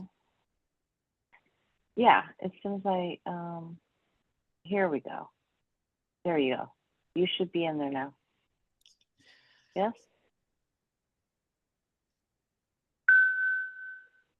Evan, did you go in? Because I just, yeah, okay. All right. Okay, I found to put him in there, and I'll recognize you in a second, but I'm going to do another thing first, which is to. Oh. Well, Maybe I've you've been done it before, voluntold. but it's like it's just so funny. So yes, take it back, take it back. So glad Alright. you're all still with us. Before you Thank start, for Chair, hanging on. can I just address one thing? Sure. Go ahead, Mr. Scott. I just want to thank you guys all. I know it's taken a long time to get here. Thank you for giving me the chance to be able to do the executive session, and I want to thank you for sacrificing your time. Thank That's you all. for coming. Mr. Bowler? I'd like to move to adjourn. Objection. Objection. Is there a second on adjournment?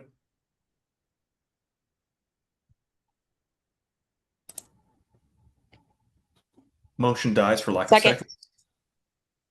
Too late. I guess you can move it again though. It's Can we please just pre-calculated. proceed with this and the remaining motions on the agenda? This is specifically what, was We- indicated would not be done. We currently have two more motions in regards to New Mexico, and then the censure motions. If there's no further Here in New motions, Mexico, let's not leave New Mexico out in the cold, guys. Are we really going to adjourn without taking care of New Mexico after all that discussion? Let's get real. further need to handle the Word up. situations All right, tonight. let's It's very get time critical. without any privileged motions being made. We'll move on to the orders of the day. Mr. McMahon, could you enlighten us on the next motion? The motion on the floor, who will end up making it? Because it's not going to be Mr. Oh, that's right. Could you do have that language, and then I'll ask. Give me 1 second.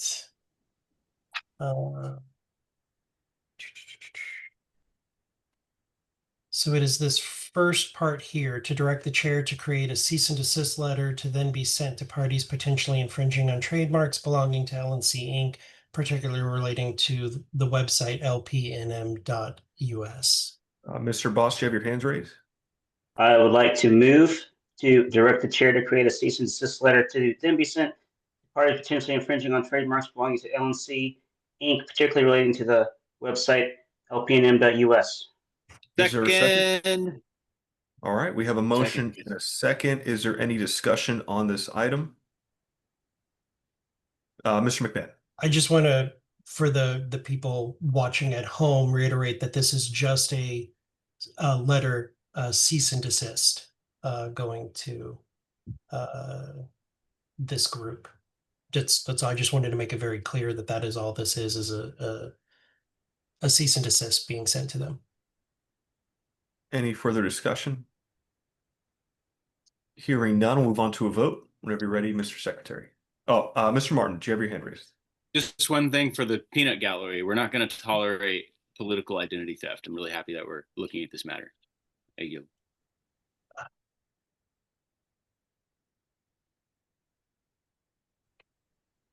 Give me just 1 second, Mr. Chair. I was not ready with this ballot. It'll take me just a second.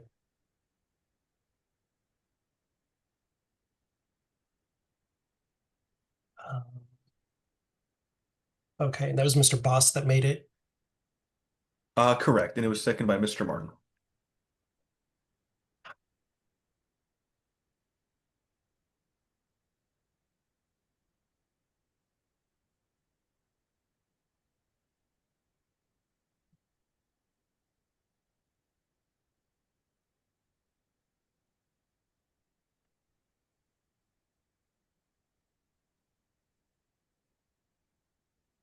Make sure I have the right one here. Mr. Boss, yes.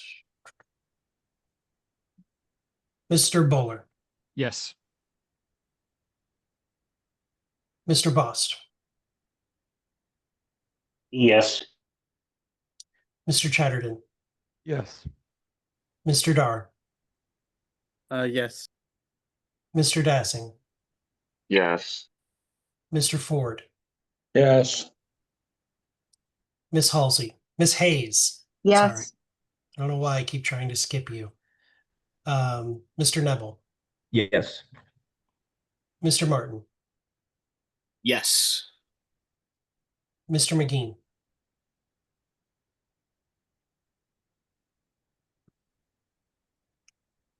Mr. McGee. They got him. Mr. Johnson.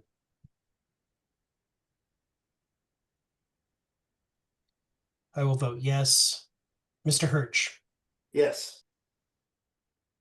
Mr. Redpath. Yes. Mr. Thompson. This is Cowart. Keep that a step away. Yes. Mr. Watkins.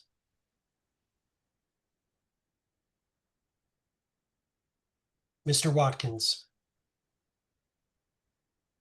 He and McGee are the same internet, I guess. Mr. Nikela. I will. Is there anyone else left to vote?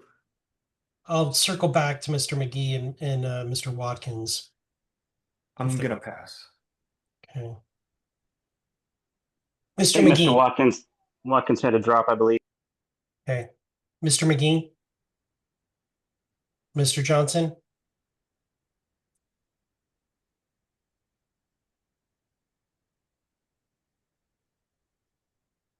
No. Mr. Watkins,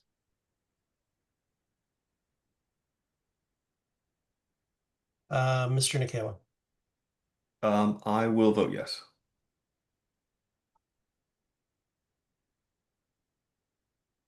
The vote is 14 yes, 0 no's, 0 abstentions.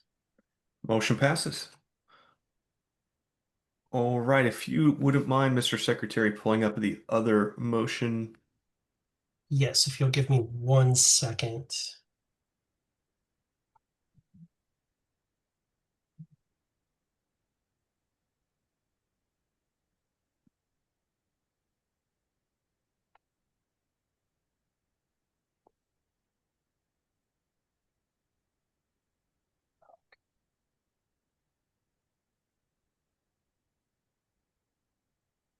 Where'd it go?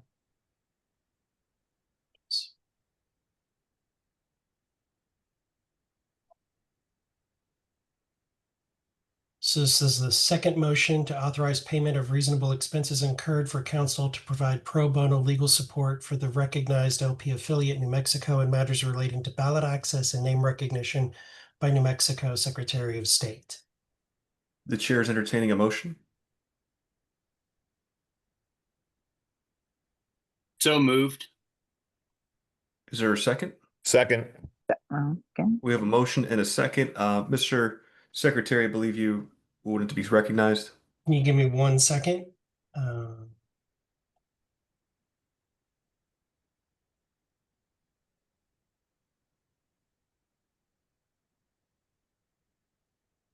Yes, Mr. Chair, I would like to amend the motion to say move to authorize payment of up to $5,000 for reasonable expenses. Is there a second? Second. Is there any discussion on this amendment? Is there any objection to the amendment? Hearing none, amendment passes. It is now part of the main motion. Is there any discussion on the motion as amended? Mr. McMahon. Also, this needs to be stated for the folks at home that this is specifically about an issue in how the Secretary of State reported the candidate on the ballot line and then used that erroneously to revoke the ballot access of the recognized affiliate. So this is taking legal action against the Secretary of State for that.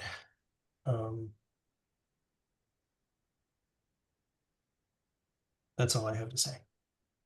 All right. Is there any further discussion on this motion? You guys, Seeing none, we'll move to a ballot. hold on. I guess I was sharing the wrong or not on the right screen.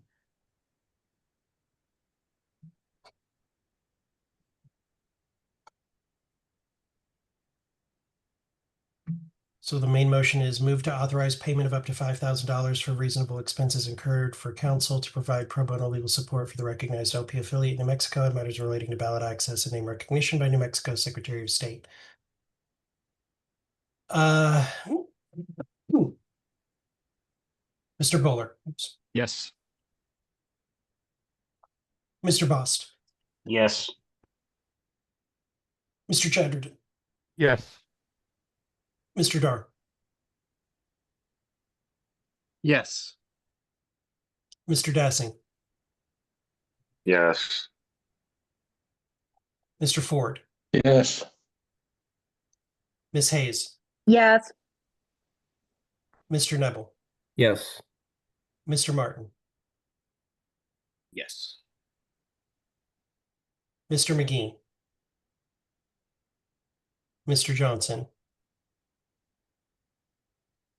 You're not here. I will vote yes. Mr. Hirsch. Yes. Mr. Redpath. Yes. Mr. Thompson. Coward again, yes.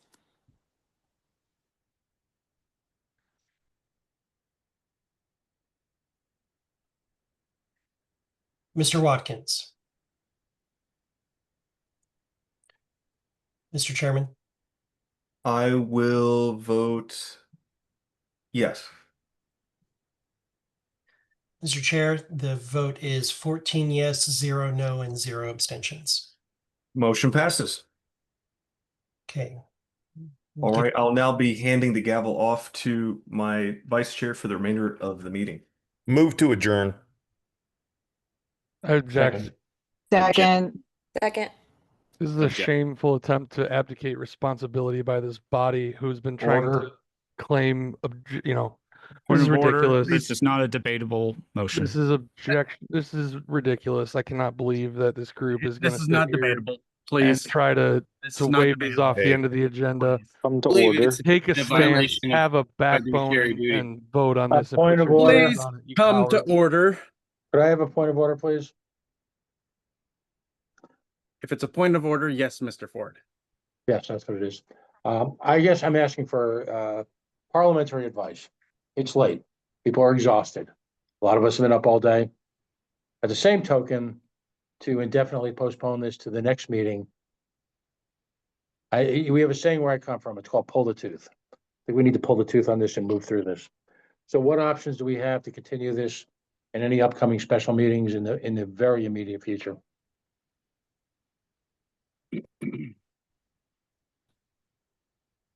Point I of would personal have privilege. to consider to adjourn to something tomorrow night, but I will take as hostile anything else other than that. Just a point of information. Who made the motion to adjourn? Bill Redpath. There are many other options to adjourn to other times or to call a separate meeting. Right now, the other items would then go to the next monthly meeting, is my understanding. The motion on the table is for adjournment. Point of information, would they go to the top of the schedule? I mean, agenda, excuse me. Can't wait a month. This is ridiculous. Point of personal privilege. They would go under unfinished business. Thank you. Point of personal privilege, Mr. Chair. Yes, Mr. Martin. Thank you for recognizing me. Accusations have been made of a very important and serious nature. I think that it's really important that people answer. If you feel like I've said something wrong, it's very unfair to use this process to I believe this is debate and not personal allow me a privilege. chance or the body a chance to know. Come to order. That is not a personal privilege. Yeah, it is. People are making accusations. We should hear this matter. Okay. This is a debate. I'll relent. You guys can silence us again. For the But there record, I want to hear the censure motions. Thank you, Mr. Chair. Thank you. So do I still have the floor? Say again. Do I still have the floor at all? You did not have the floor, but if you wish to be recognized for another point of an inquiry, that would be appropriate. I wish to be recognized. Yes, Mr. Ford. So it's a plea, so please don't interpret it as debate. Folks, I agree with our chair. This stuff needs to be heard. I would beg people, since we have a motion already on the floor, I would beg people to turn it down. This and is instead. debate. Okay, I apologize. That does fall You- to debate. I'm sorry. No, you get my point. Thank you.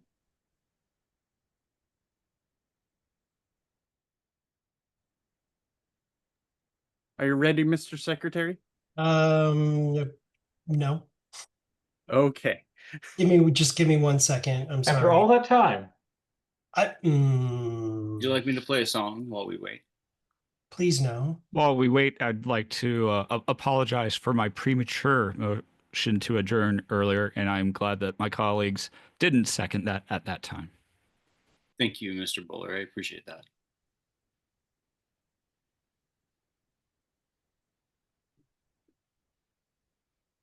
I was typing out all of the other things. Mr. Vice Chair. Yes, Mr. Weir. We never got to hear that opossum resolution we came up with a few months ago. Right. And they're found in Oahu now, so it's a thing. And there's all these LPHI people here. It's a public health concern. Everybody's all worked up about it. I That did one see can a wait a possum in month, my but- backyard last night and chased it off with a broom. That one can wait a month, but it is a pressing matter. I second There's the also a notion that it's resolution pressing. to end resolutions, which It may or may not have been properly noticed and neglected from the agenda, and we may want to give that some serious consideration. I don't know if I'm in favor of it, but it would at least be fun.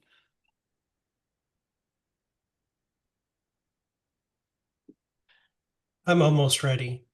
Just give me one more minute. I am staring at you intently. Would it It help if I was said point of order? Mr. Redpath that made the motion. Yes. Welcome to LNC Showdown.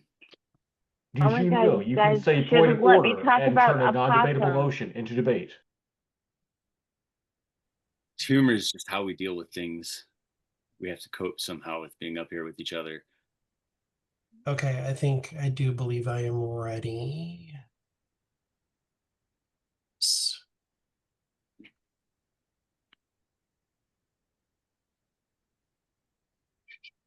This is motion to adjourn. Mr. Bullard, Yes. Mr. Bost, No. Mr. Chatterton, No. Mr. Dar, Pass. Mr. Dassing, No.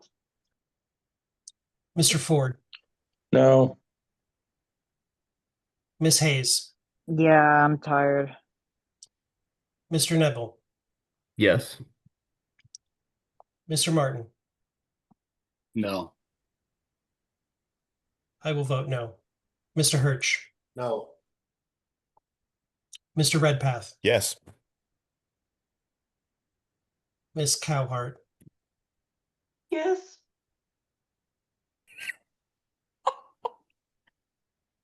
was that?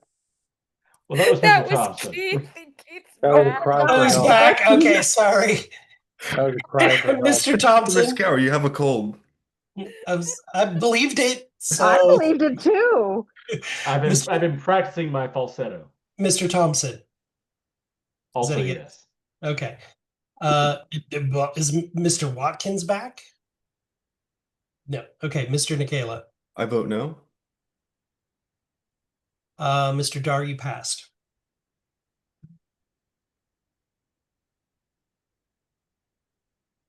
I passed, and it appears my vote won't change the outcome here, will it? So I shall abstain.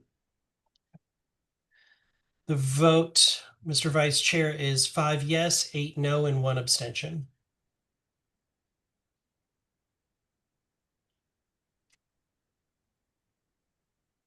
Is this a majority Right. vote? We will go to the next item of business then. We are not adjourned.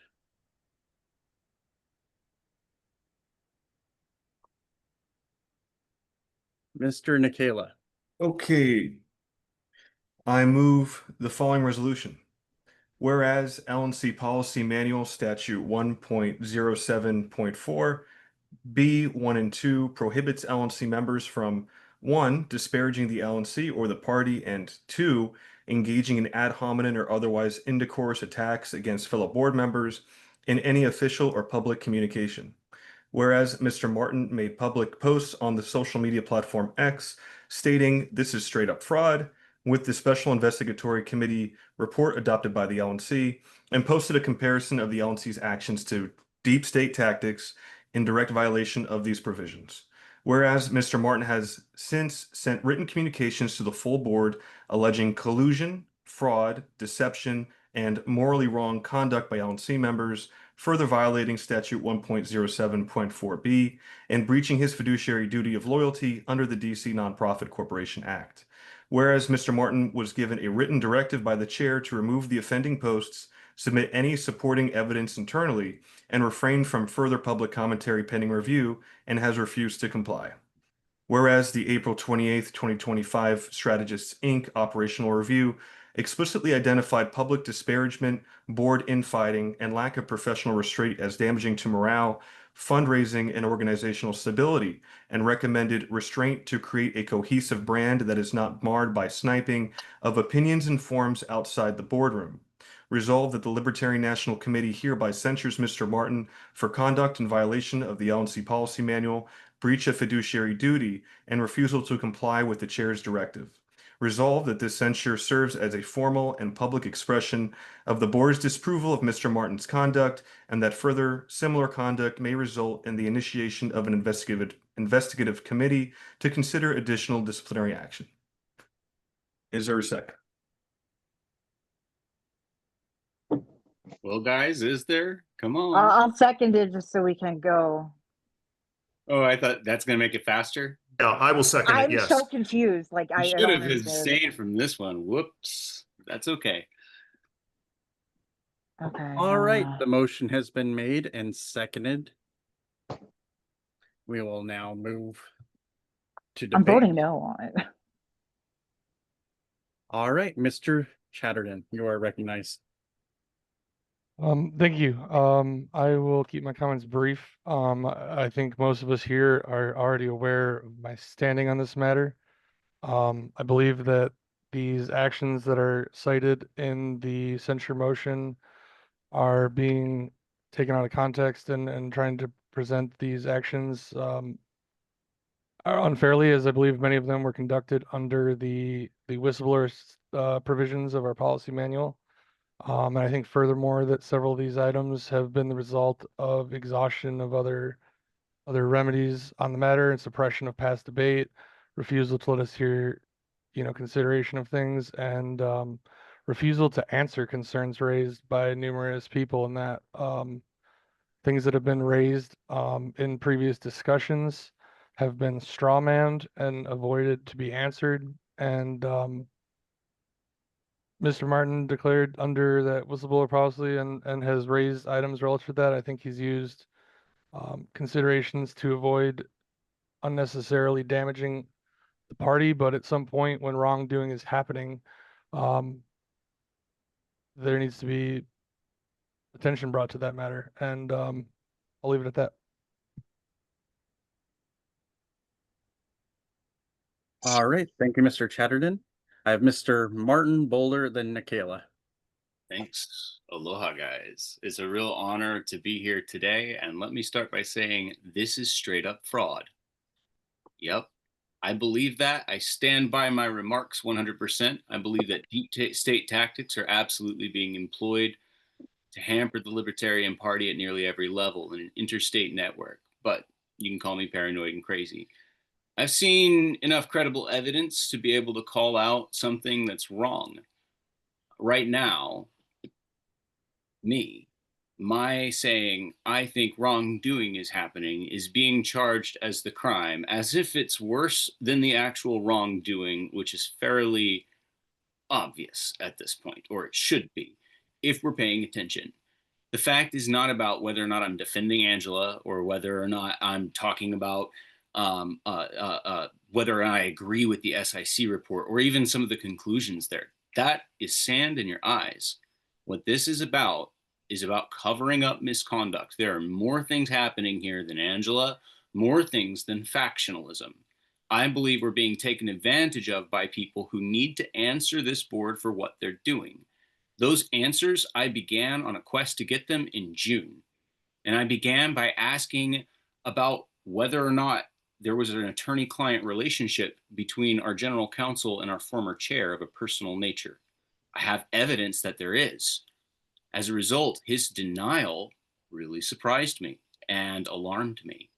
I asked him whether or not he had consulted with other lawyers, and he said he had not, about the Vest case and about the SIC. And it turns out that he and our chair absolutely have.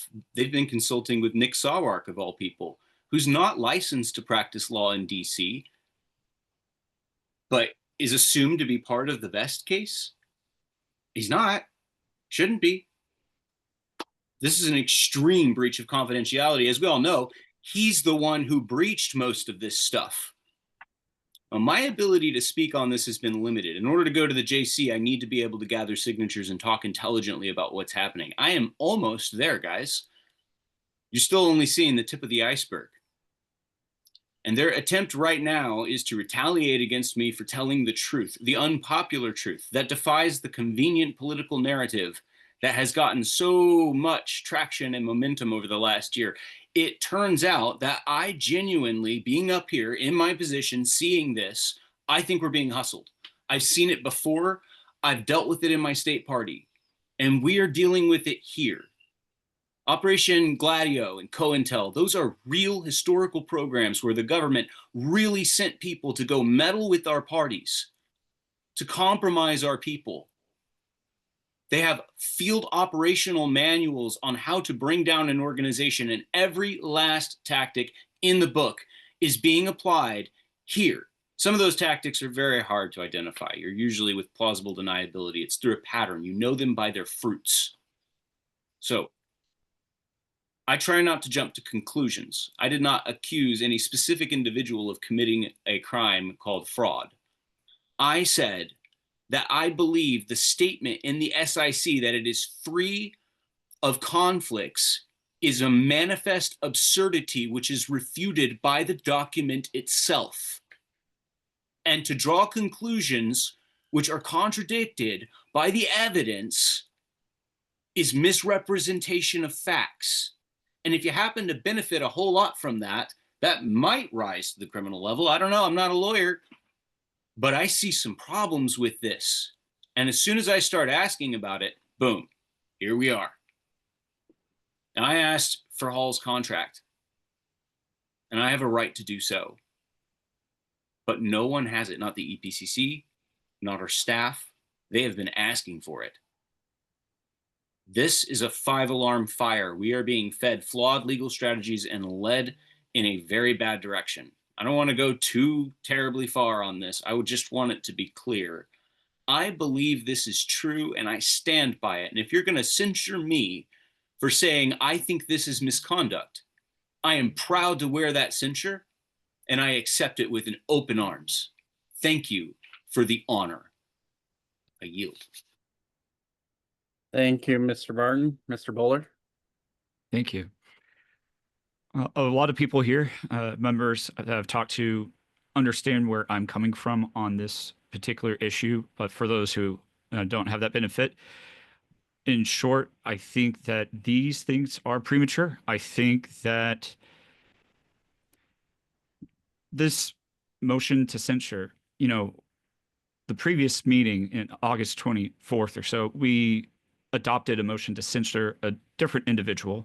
It was 3 paragraphs long, and it was after 2.5 months after a investigatory committee report had already come out, laying out all the details, actual due diligence.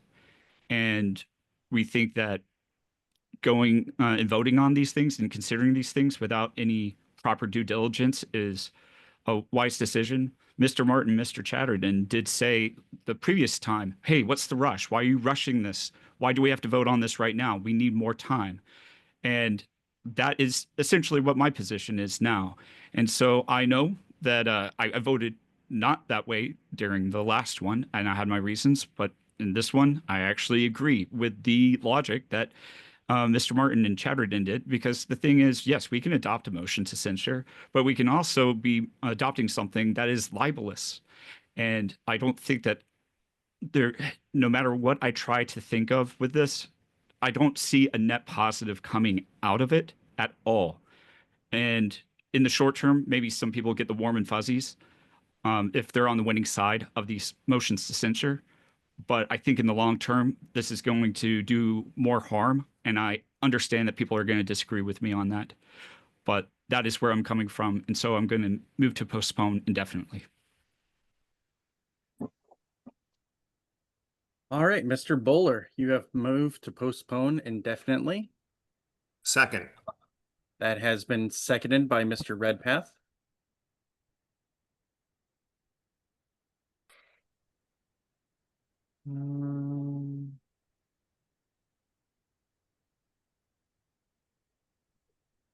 Give me a moment.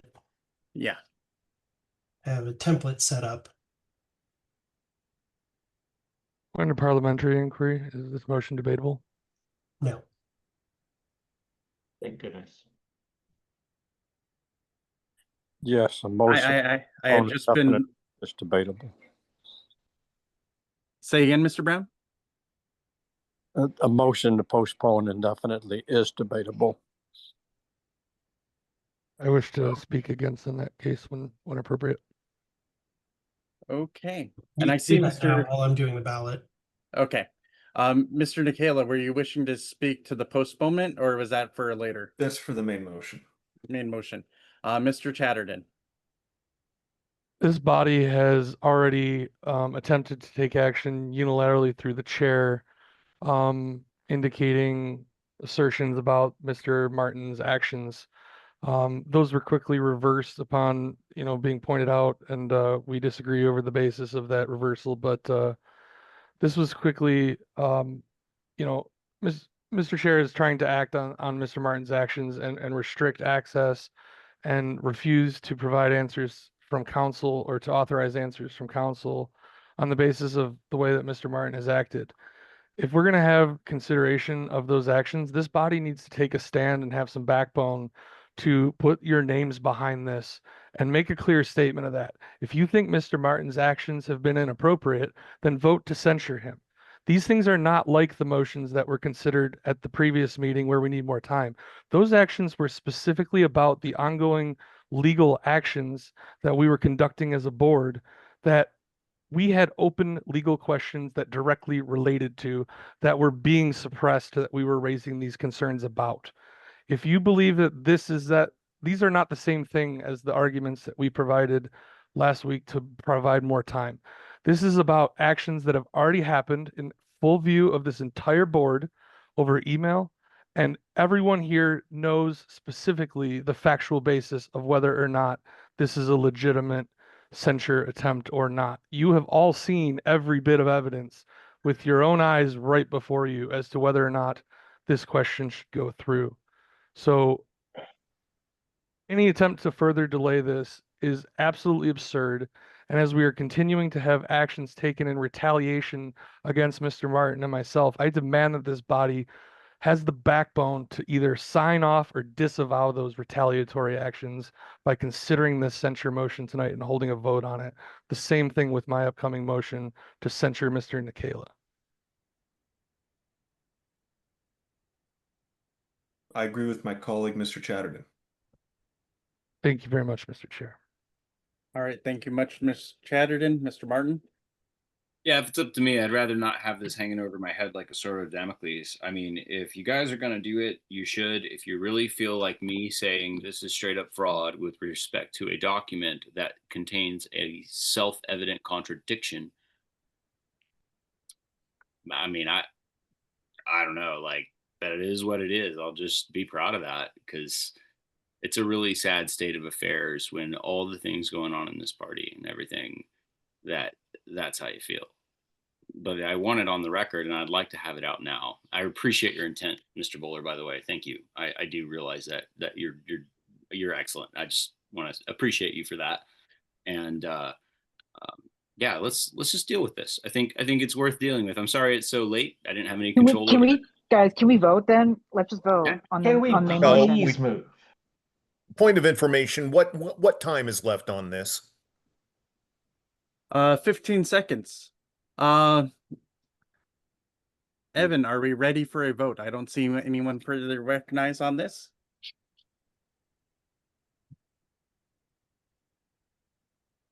You are muted, Mr. Secretary. Move to postpone indefinitely motion to censure Mr. Martin made by Mr. Bowler. Mr. Bowler. Yes. Mr. Bost.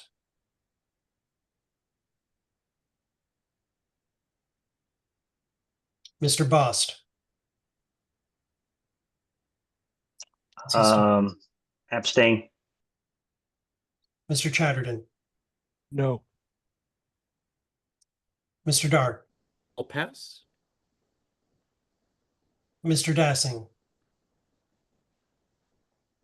I'll abstain. Mr. Ford. I'll pass. Ms. Hayes. I'm sorry, this is the postponement motion? Correct. Yes. No, I'll vote no. Let's go, let's get it done. Mr. Neville. Yes.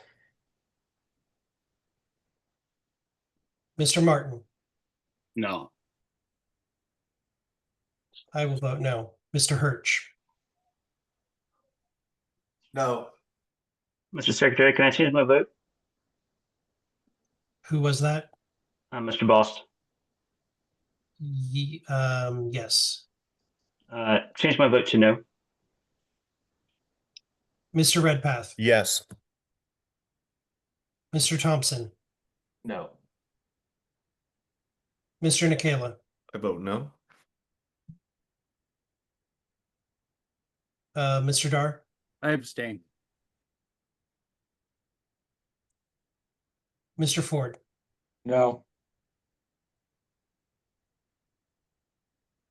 Mr. Chair, the vote is 3 yes, 9 no, and 2 abstentions. All right, the motion to postpone does not pass. We are back to the motion at hand. We are out of time. I do see the chair's hand raised, but we are out of time. Unless I think I don't seek to be recognized. okay, Chair should speak. moving to the vote. Classy. What was that in reference, Mr. Martin? I didn't hear anything from you. I just heard you Said classy. okay.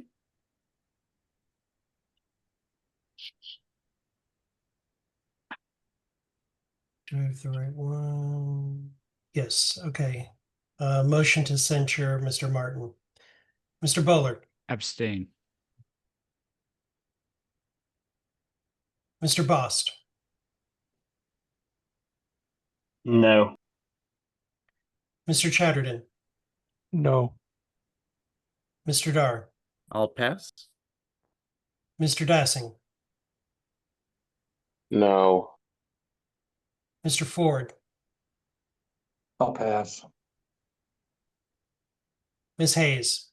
As I stated on my email, I will be voting no on all censure motions. Thank you. Mr. Neville. I abstain. Mr. Martin. No. Actually, I'll pass for now if that's okay. I might abstain. We may need to look. I think on the censure motion, I don't think the I might person not be able to being vote on censured can vote. Yeah. Can you check on that for me? Point of Mr. McGee and Mr. Johnson here. I'm going to pass. Mr. Hirsch. No. Mr. Redpath. I'll vote yes. Mr. Thompson. Abstain. Mr. Nikela. I vote yes. Mr. Dar. Do you want me to come back to you after all the other? Yes, since I'm chairing right now, can you come back to me?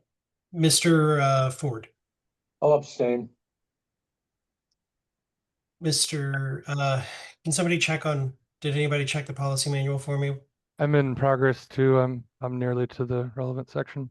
I'm pretty sure the subjects can't vote, but we should. I think it would depend on whether or Yes, not If he wishes, the subject of the motion to censure can vote on its own censure.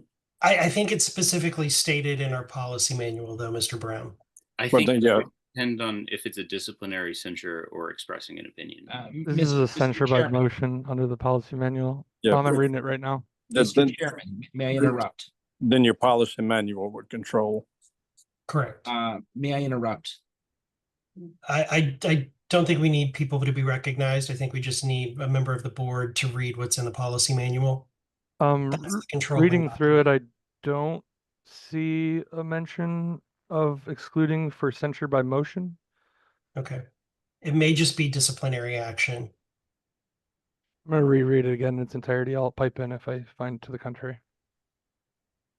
For now, I will pass and allow others to vote.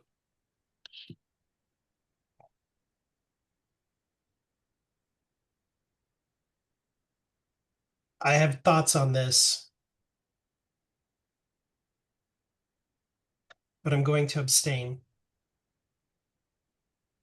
No, I'm going to vote no. Upon rereading, I see no exclusion of the person subject to the censure by motion. so I Okay. believe Mr. Martin may vote. Mr. Martin, would you like to vote? I've thought about it and I've decided that I will abstain. Thank you, Mr. Martin. Mr. Dar, I will abstain. Mr. Vice Chair, the vote total is 2 yes, 6 no, and 6 abstentions. The motion fails. I move to adjourn. Could I amend the motion to adjourn to be to the call that we have scheduled, and we'll just make it a meeting there? Would that be amenable to everyone since it's so late? What call is that? Call with our council. That's not a special meeting. Not an official meeting. Not a special meeting. You would need notice for it. It's not You're right. time enough. I would just ask Mr. Nikela if he would like the same courtesy extended to him that we could just recess. extended Yeah, to it's up to- hear the motion. It's up to you, Mr. Stephen. I'll withdraw this suggestion if you and vote down against adjournment if you prefer. But if you are tired and would prefer to face this on another day, we could recess to a different time and location. Don't think we would necessarily need notice to do that, would we? I'd like to dispense with it now if we could. Yes, sir. All right, I will withdraw my motion. Pledge to keep my debate short. I did not hear a second anyway, so we'll move on to the next item of business. Give me 1 second. I will bring up the motion. It cuts off a little bit, Mr. Chatterton. Just so you know, as you can tell by my early morning tweets, the time I get up, I'm going to make sure to give some of you all a wake up call when I get up in the morning too. So Mr. Chatterton, I won't have the entirety up on the screen because it is very long and cuts off, but I will scroll a couple of times. Thank you. Am I recognized to speak to my motion? I think you need to make it and then it be seconded. Yes, you need to make the motion, second it, and then you can speak to your motion, Mr. Chatterton. I move as presented to the LNC via email, in the last amendment of that. This one includes the 2 provisions about the complaints that were added in the later amendment. Is that correct? I did include I copied the second email that you sent. Perfect. Thank you. Put that in the OneNote and in the vote tracker. So is there a second? I second. Already? I second. And am I recognized to speak on it? You are now recognized to speak on it, Mr. Chatterton. Thank you. I'll keep it brief. I had intended coming into the meeting to amend to include reference to the considerations about the removal of the email access. I'll leave that off in respect for the lateness. However, to speak to what is here provided, I believe there has been an extensive pattern of actions outside of authorities by the chair to suppress investigation into specific whistleblower concerns for which myself and Mr. Martin have both declared invocation of our whistleblower policy in that and raised specific questions to the board, specifically a series of questions related to numerous open concerns about our legal strategy and the approach we've taken with regard to the SIC, its investigation, and the legal strategy being engaged on an ongoing basis with pending litigation and several matters. Those questions that have been raised were very specifically applicable to ongoing actions of the board. They were raised before our meeting on August 24th that raised specific issues and potential fatal flaws with our legal strategy around the actions that were to happen in that meeting, and hence the objections that I raised in that meeting. And then afterwards, bringing those further to the body via email.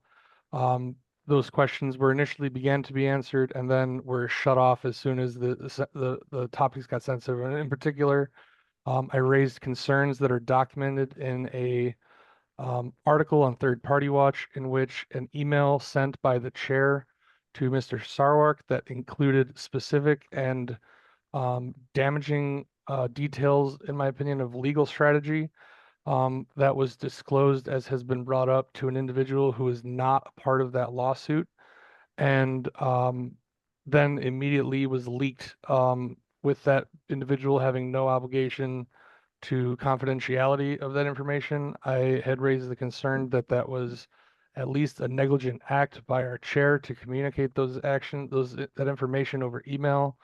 And I attempted to raise inquiries to our council to that effect. And specifically when those questions started being raised about the misconduct of the chair, potential misconduct or negligence, I was cut off from access to our council. This specifically cites the attempt to introduce a policy manual provision that would have limited access to council to the chair and executive director that did not pass. And I believe the chair has attempted to exercise that policy in absence of that. There's also additional documentation available that is referenced here about failure to fulfill obligations under our policies for previous complaints against the chair or against other members of the board that the chair did not address correctly according to our policy and is, I believe, in violation of policies in that regard. I'll let the remainder provisions of the motion speak for themselves, and I will end my statements with that.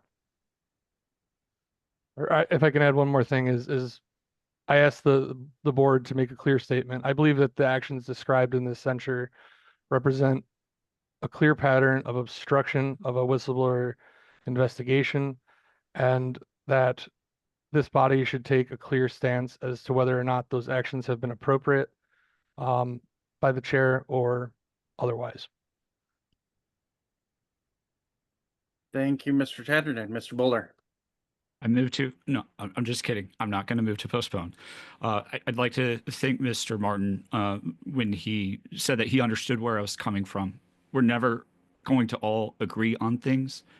And I respect that this body wants to go ahead and prosecute these all the way through. And I will be abstaining because I cannot, for the love of me, engage in this, what I consider self-destructive behavior of the board. I think accountability is important. I don't think we should be enabling wrongdoing in any measure. But I think that people are not seeing the forest for the trees. And I'll stop there. Thank you, Mr. Bowler. Mr. Nikela. Thank you. A motion has been introduced to censure me on grounds ranging from withholding information to fiduciary duty violations. I want to address these directly and for the record. On access to counsel, the motion alleges I denied members access to our general counsel. This is false. I directed Mr. Martin and Mr. Chatterton to bring their questions through proper channels, namely motions, meetings, and executive session. That is how this body conducts legal business, not through endless email interrogatories. To ensure their questions are answered, I have scheduled a call with Mr. Hall for Wednesday, September 10th, open to any board member who wishes to attend. This is the proper way of going about legal matters, structured in a way that protects privilege and ensures the entire body can participate. On disclosure of legal strategy, the charge that I disclosed sensitive information improperly is unsubstantiated. I have not shared privileged strategy with unauthorized parties. Counsel himself has confirmed he was comfortable with my communications and that they did not expose the party to risk. To level that accusation without evidence is reckless. On fiduciary duty, the motion recites our duty to obedience, care, and good faith, then inverts them. My duty of care is to protect this party from liability. My duty of loyalty is to safeguard its resources. My duty of good faith is to act openly and responsibly. That is what I did by protecting decorum, safeguarding the dignity of staff, and creating a proper forum for questions. To suggest that discipline and order are violations of fiduciary duty is to misunderstand what those duties actually require and put the whole role of chair on trial.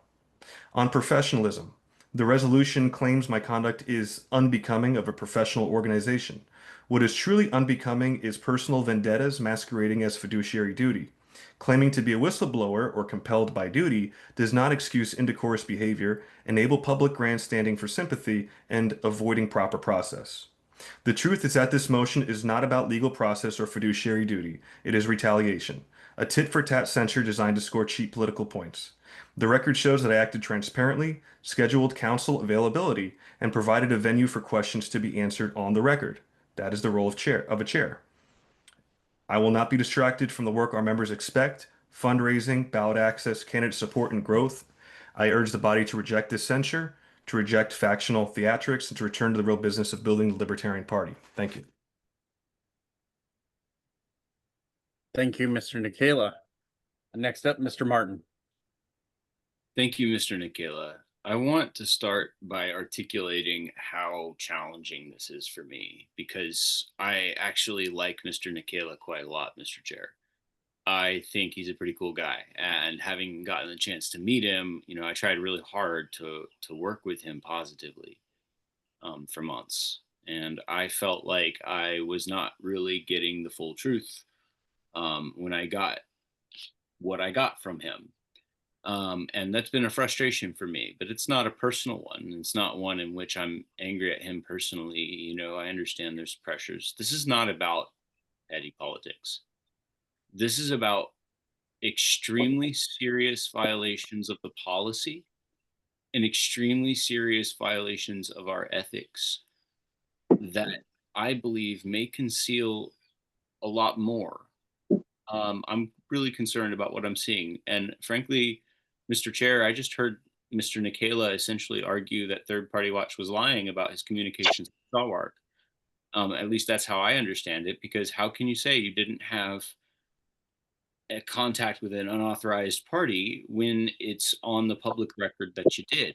I would be more inclined to vote against the censure if Mr. Nikela were apologizing for these things and saying, look, guys, I made a mistake. I've tried to forgive this guy for cutting my email access. He sent me a warning and a threat because I asked for Oliver Hall's contract.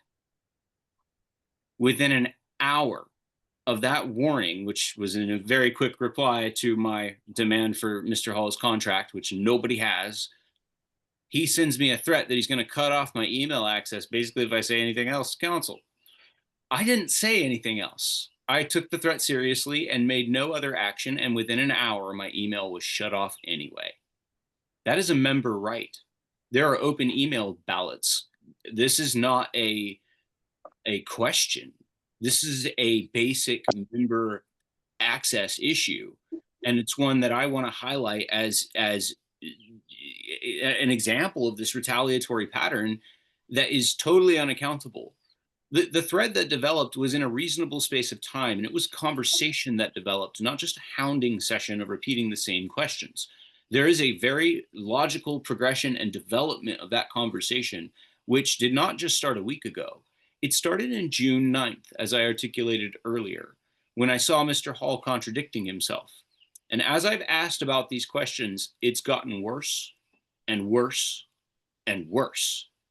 And with Mr. Nikela actively protecting him and preventing me from exercising my duties by force.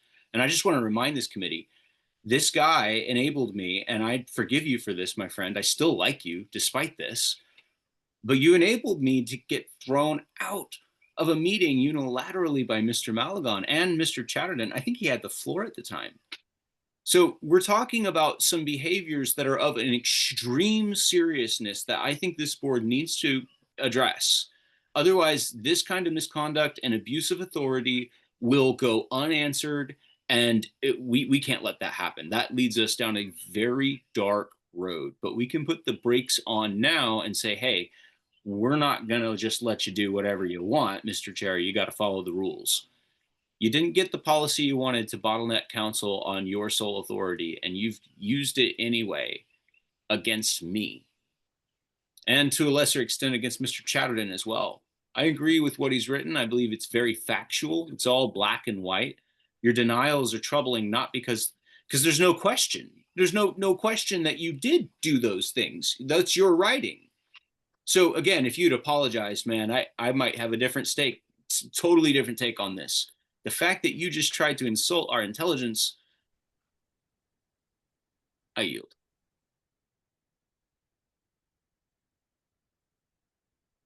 Thank you, Mr. Martin. Ms. Hayes. Call the question. I'm tired. I object. No, are you kidding me? I want to respond. Okay. I call the question after Mr. Kalen responds. Can I do that? You haven't been seconded and will probably be at time at that point anyways. Oh, okay. Never mind. Ignore me. Mr. Redpath. I want to hear from Mr. Nikela, and then let's vote. Well, a couple different things. Number one is I did not allow Mr. Malagon to boot out Mr. Chatterton and Mr. Martin. He did that unilaterally. I don't agree with that.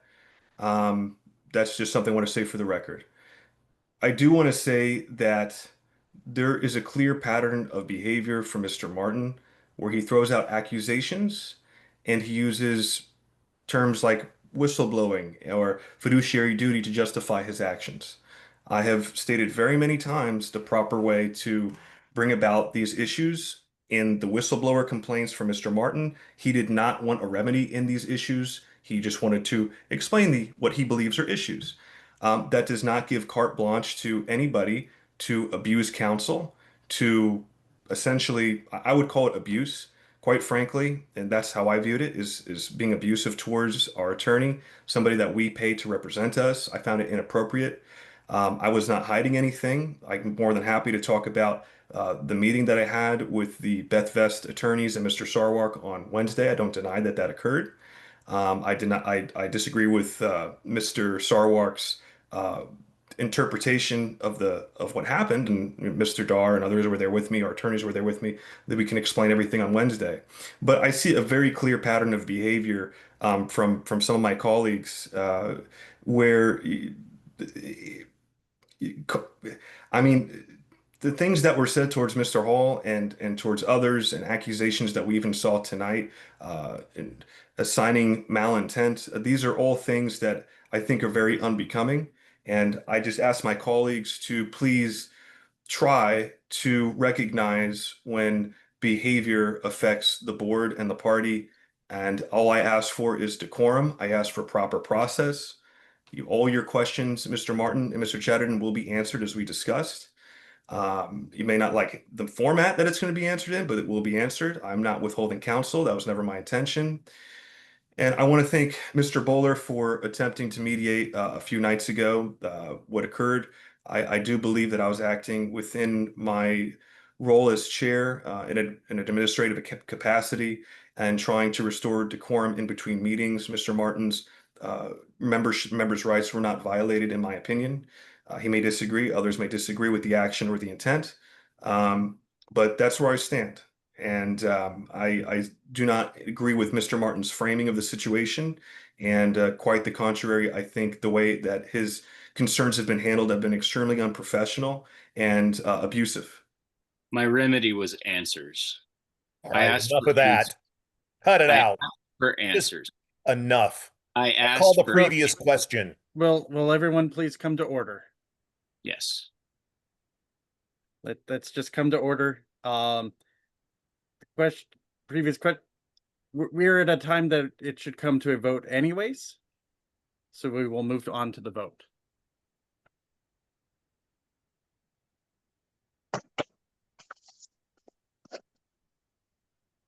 You're on mute. Motion to censure Chair Nikela made by Mr. Chatterton. Mr. Bowler, Abstain. Mr. Bost, Pass. Mr. Chatterton, Yes. Mr. Pass, Mr. Vice Chair, Yes, pass. Mr. Dassing, Abstain. Mr. Ford, Sorry, abstain.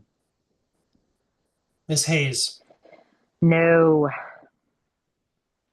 Mr. Neville, No. Mr. Martin, Yes. I vote no.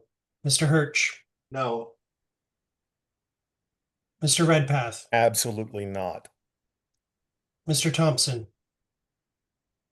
No. Mr. Nikela, I will abstain. Mr. Bost, I will abstain.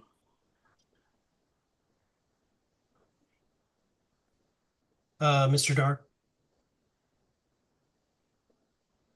It doesn't appear my vote will matter, so I will abstain.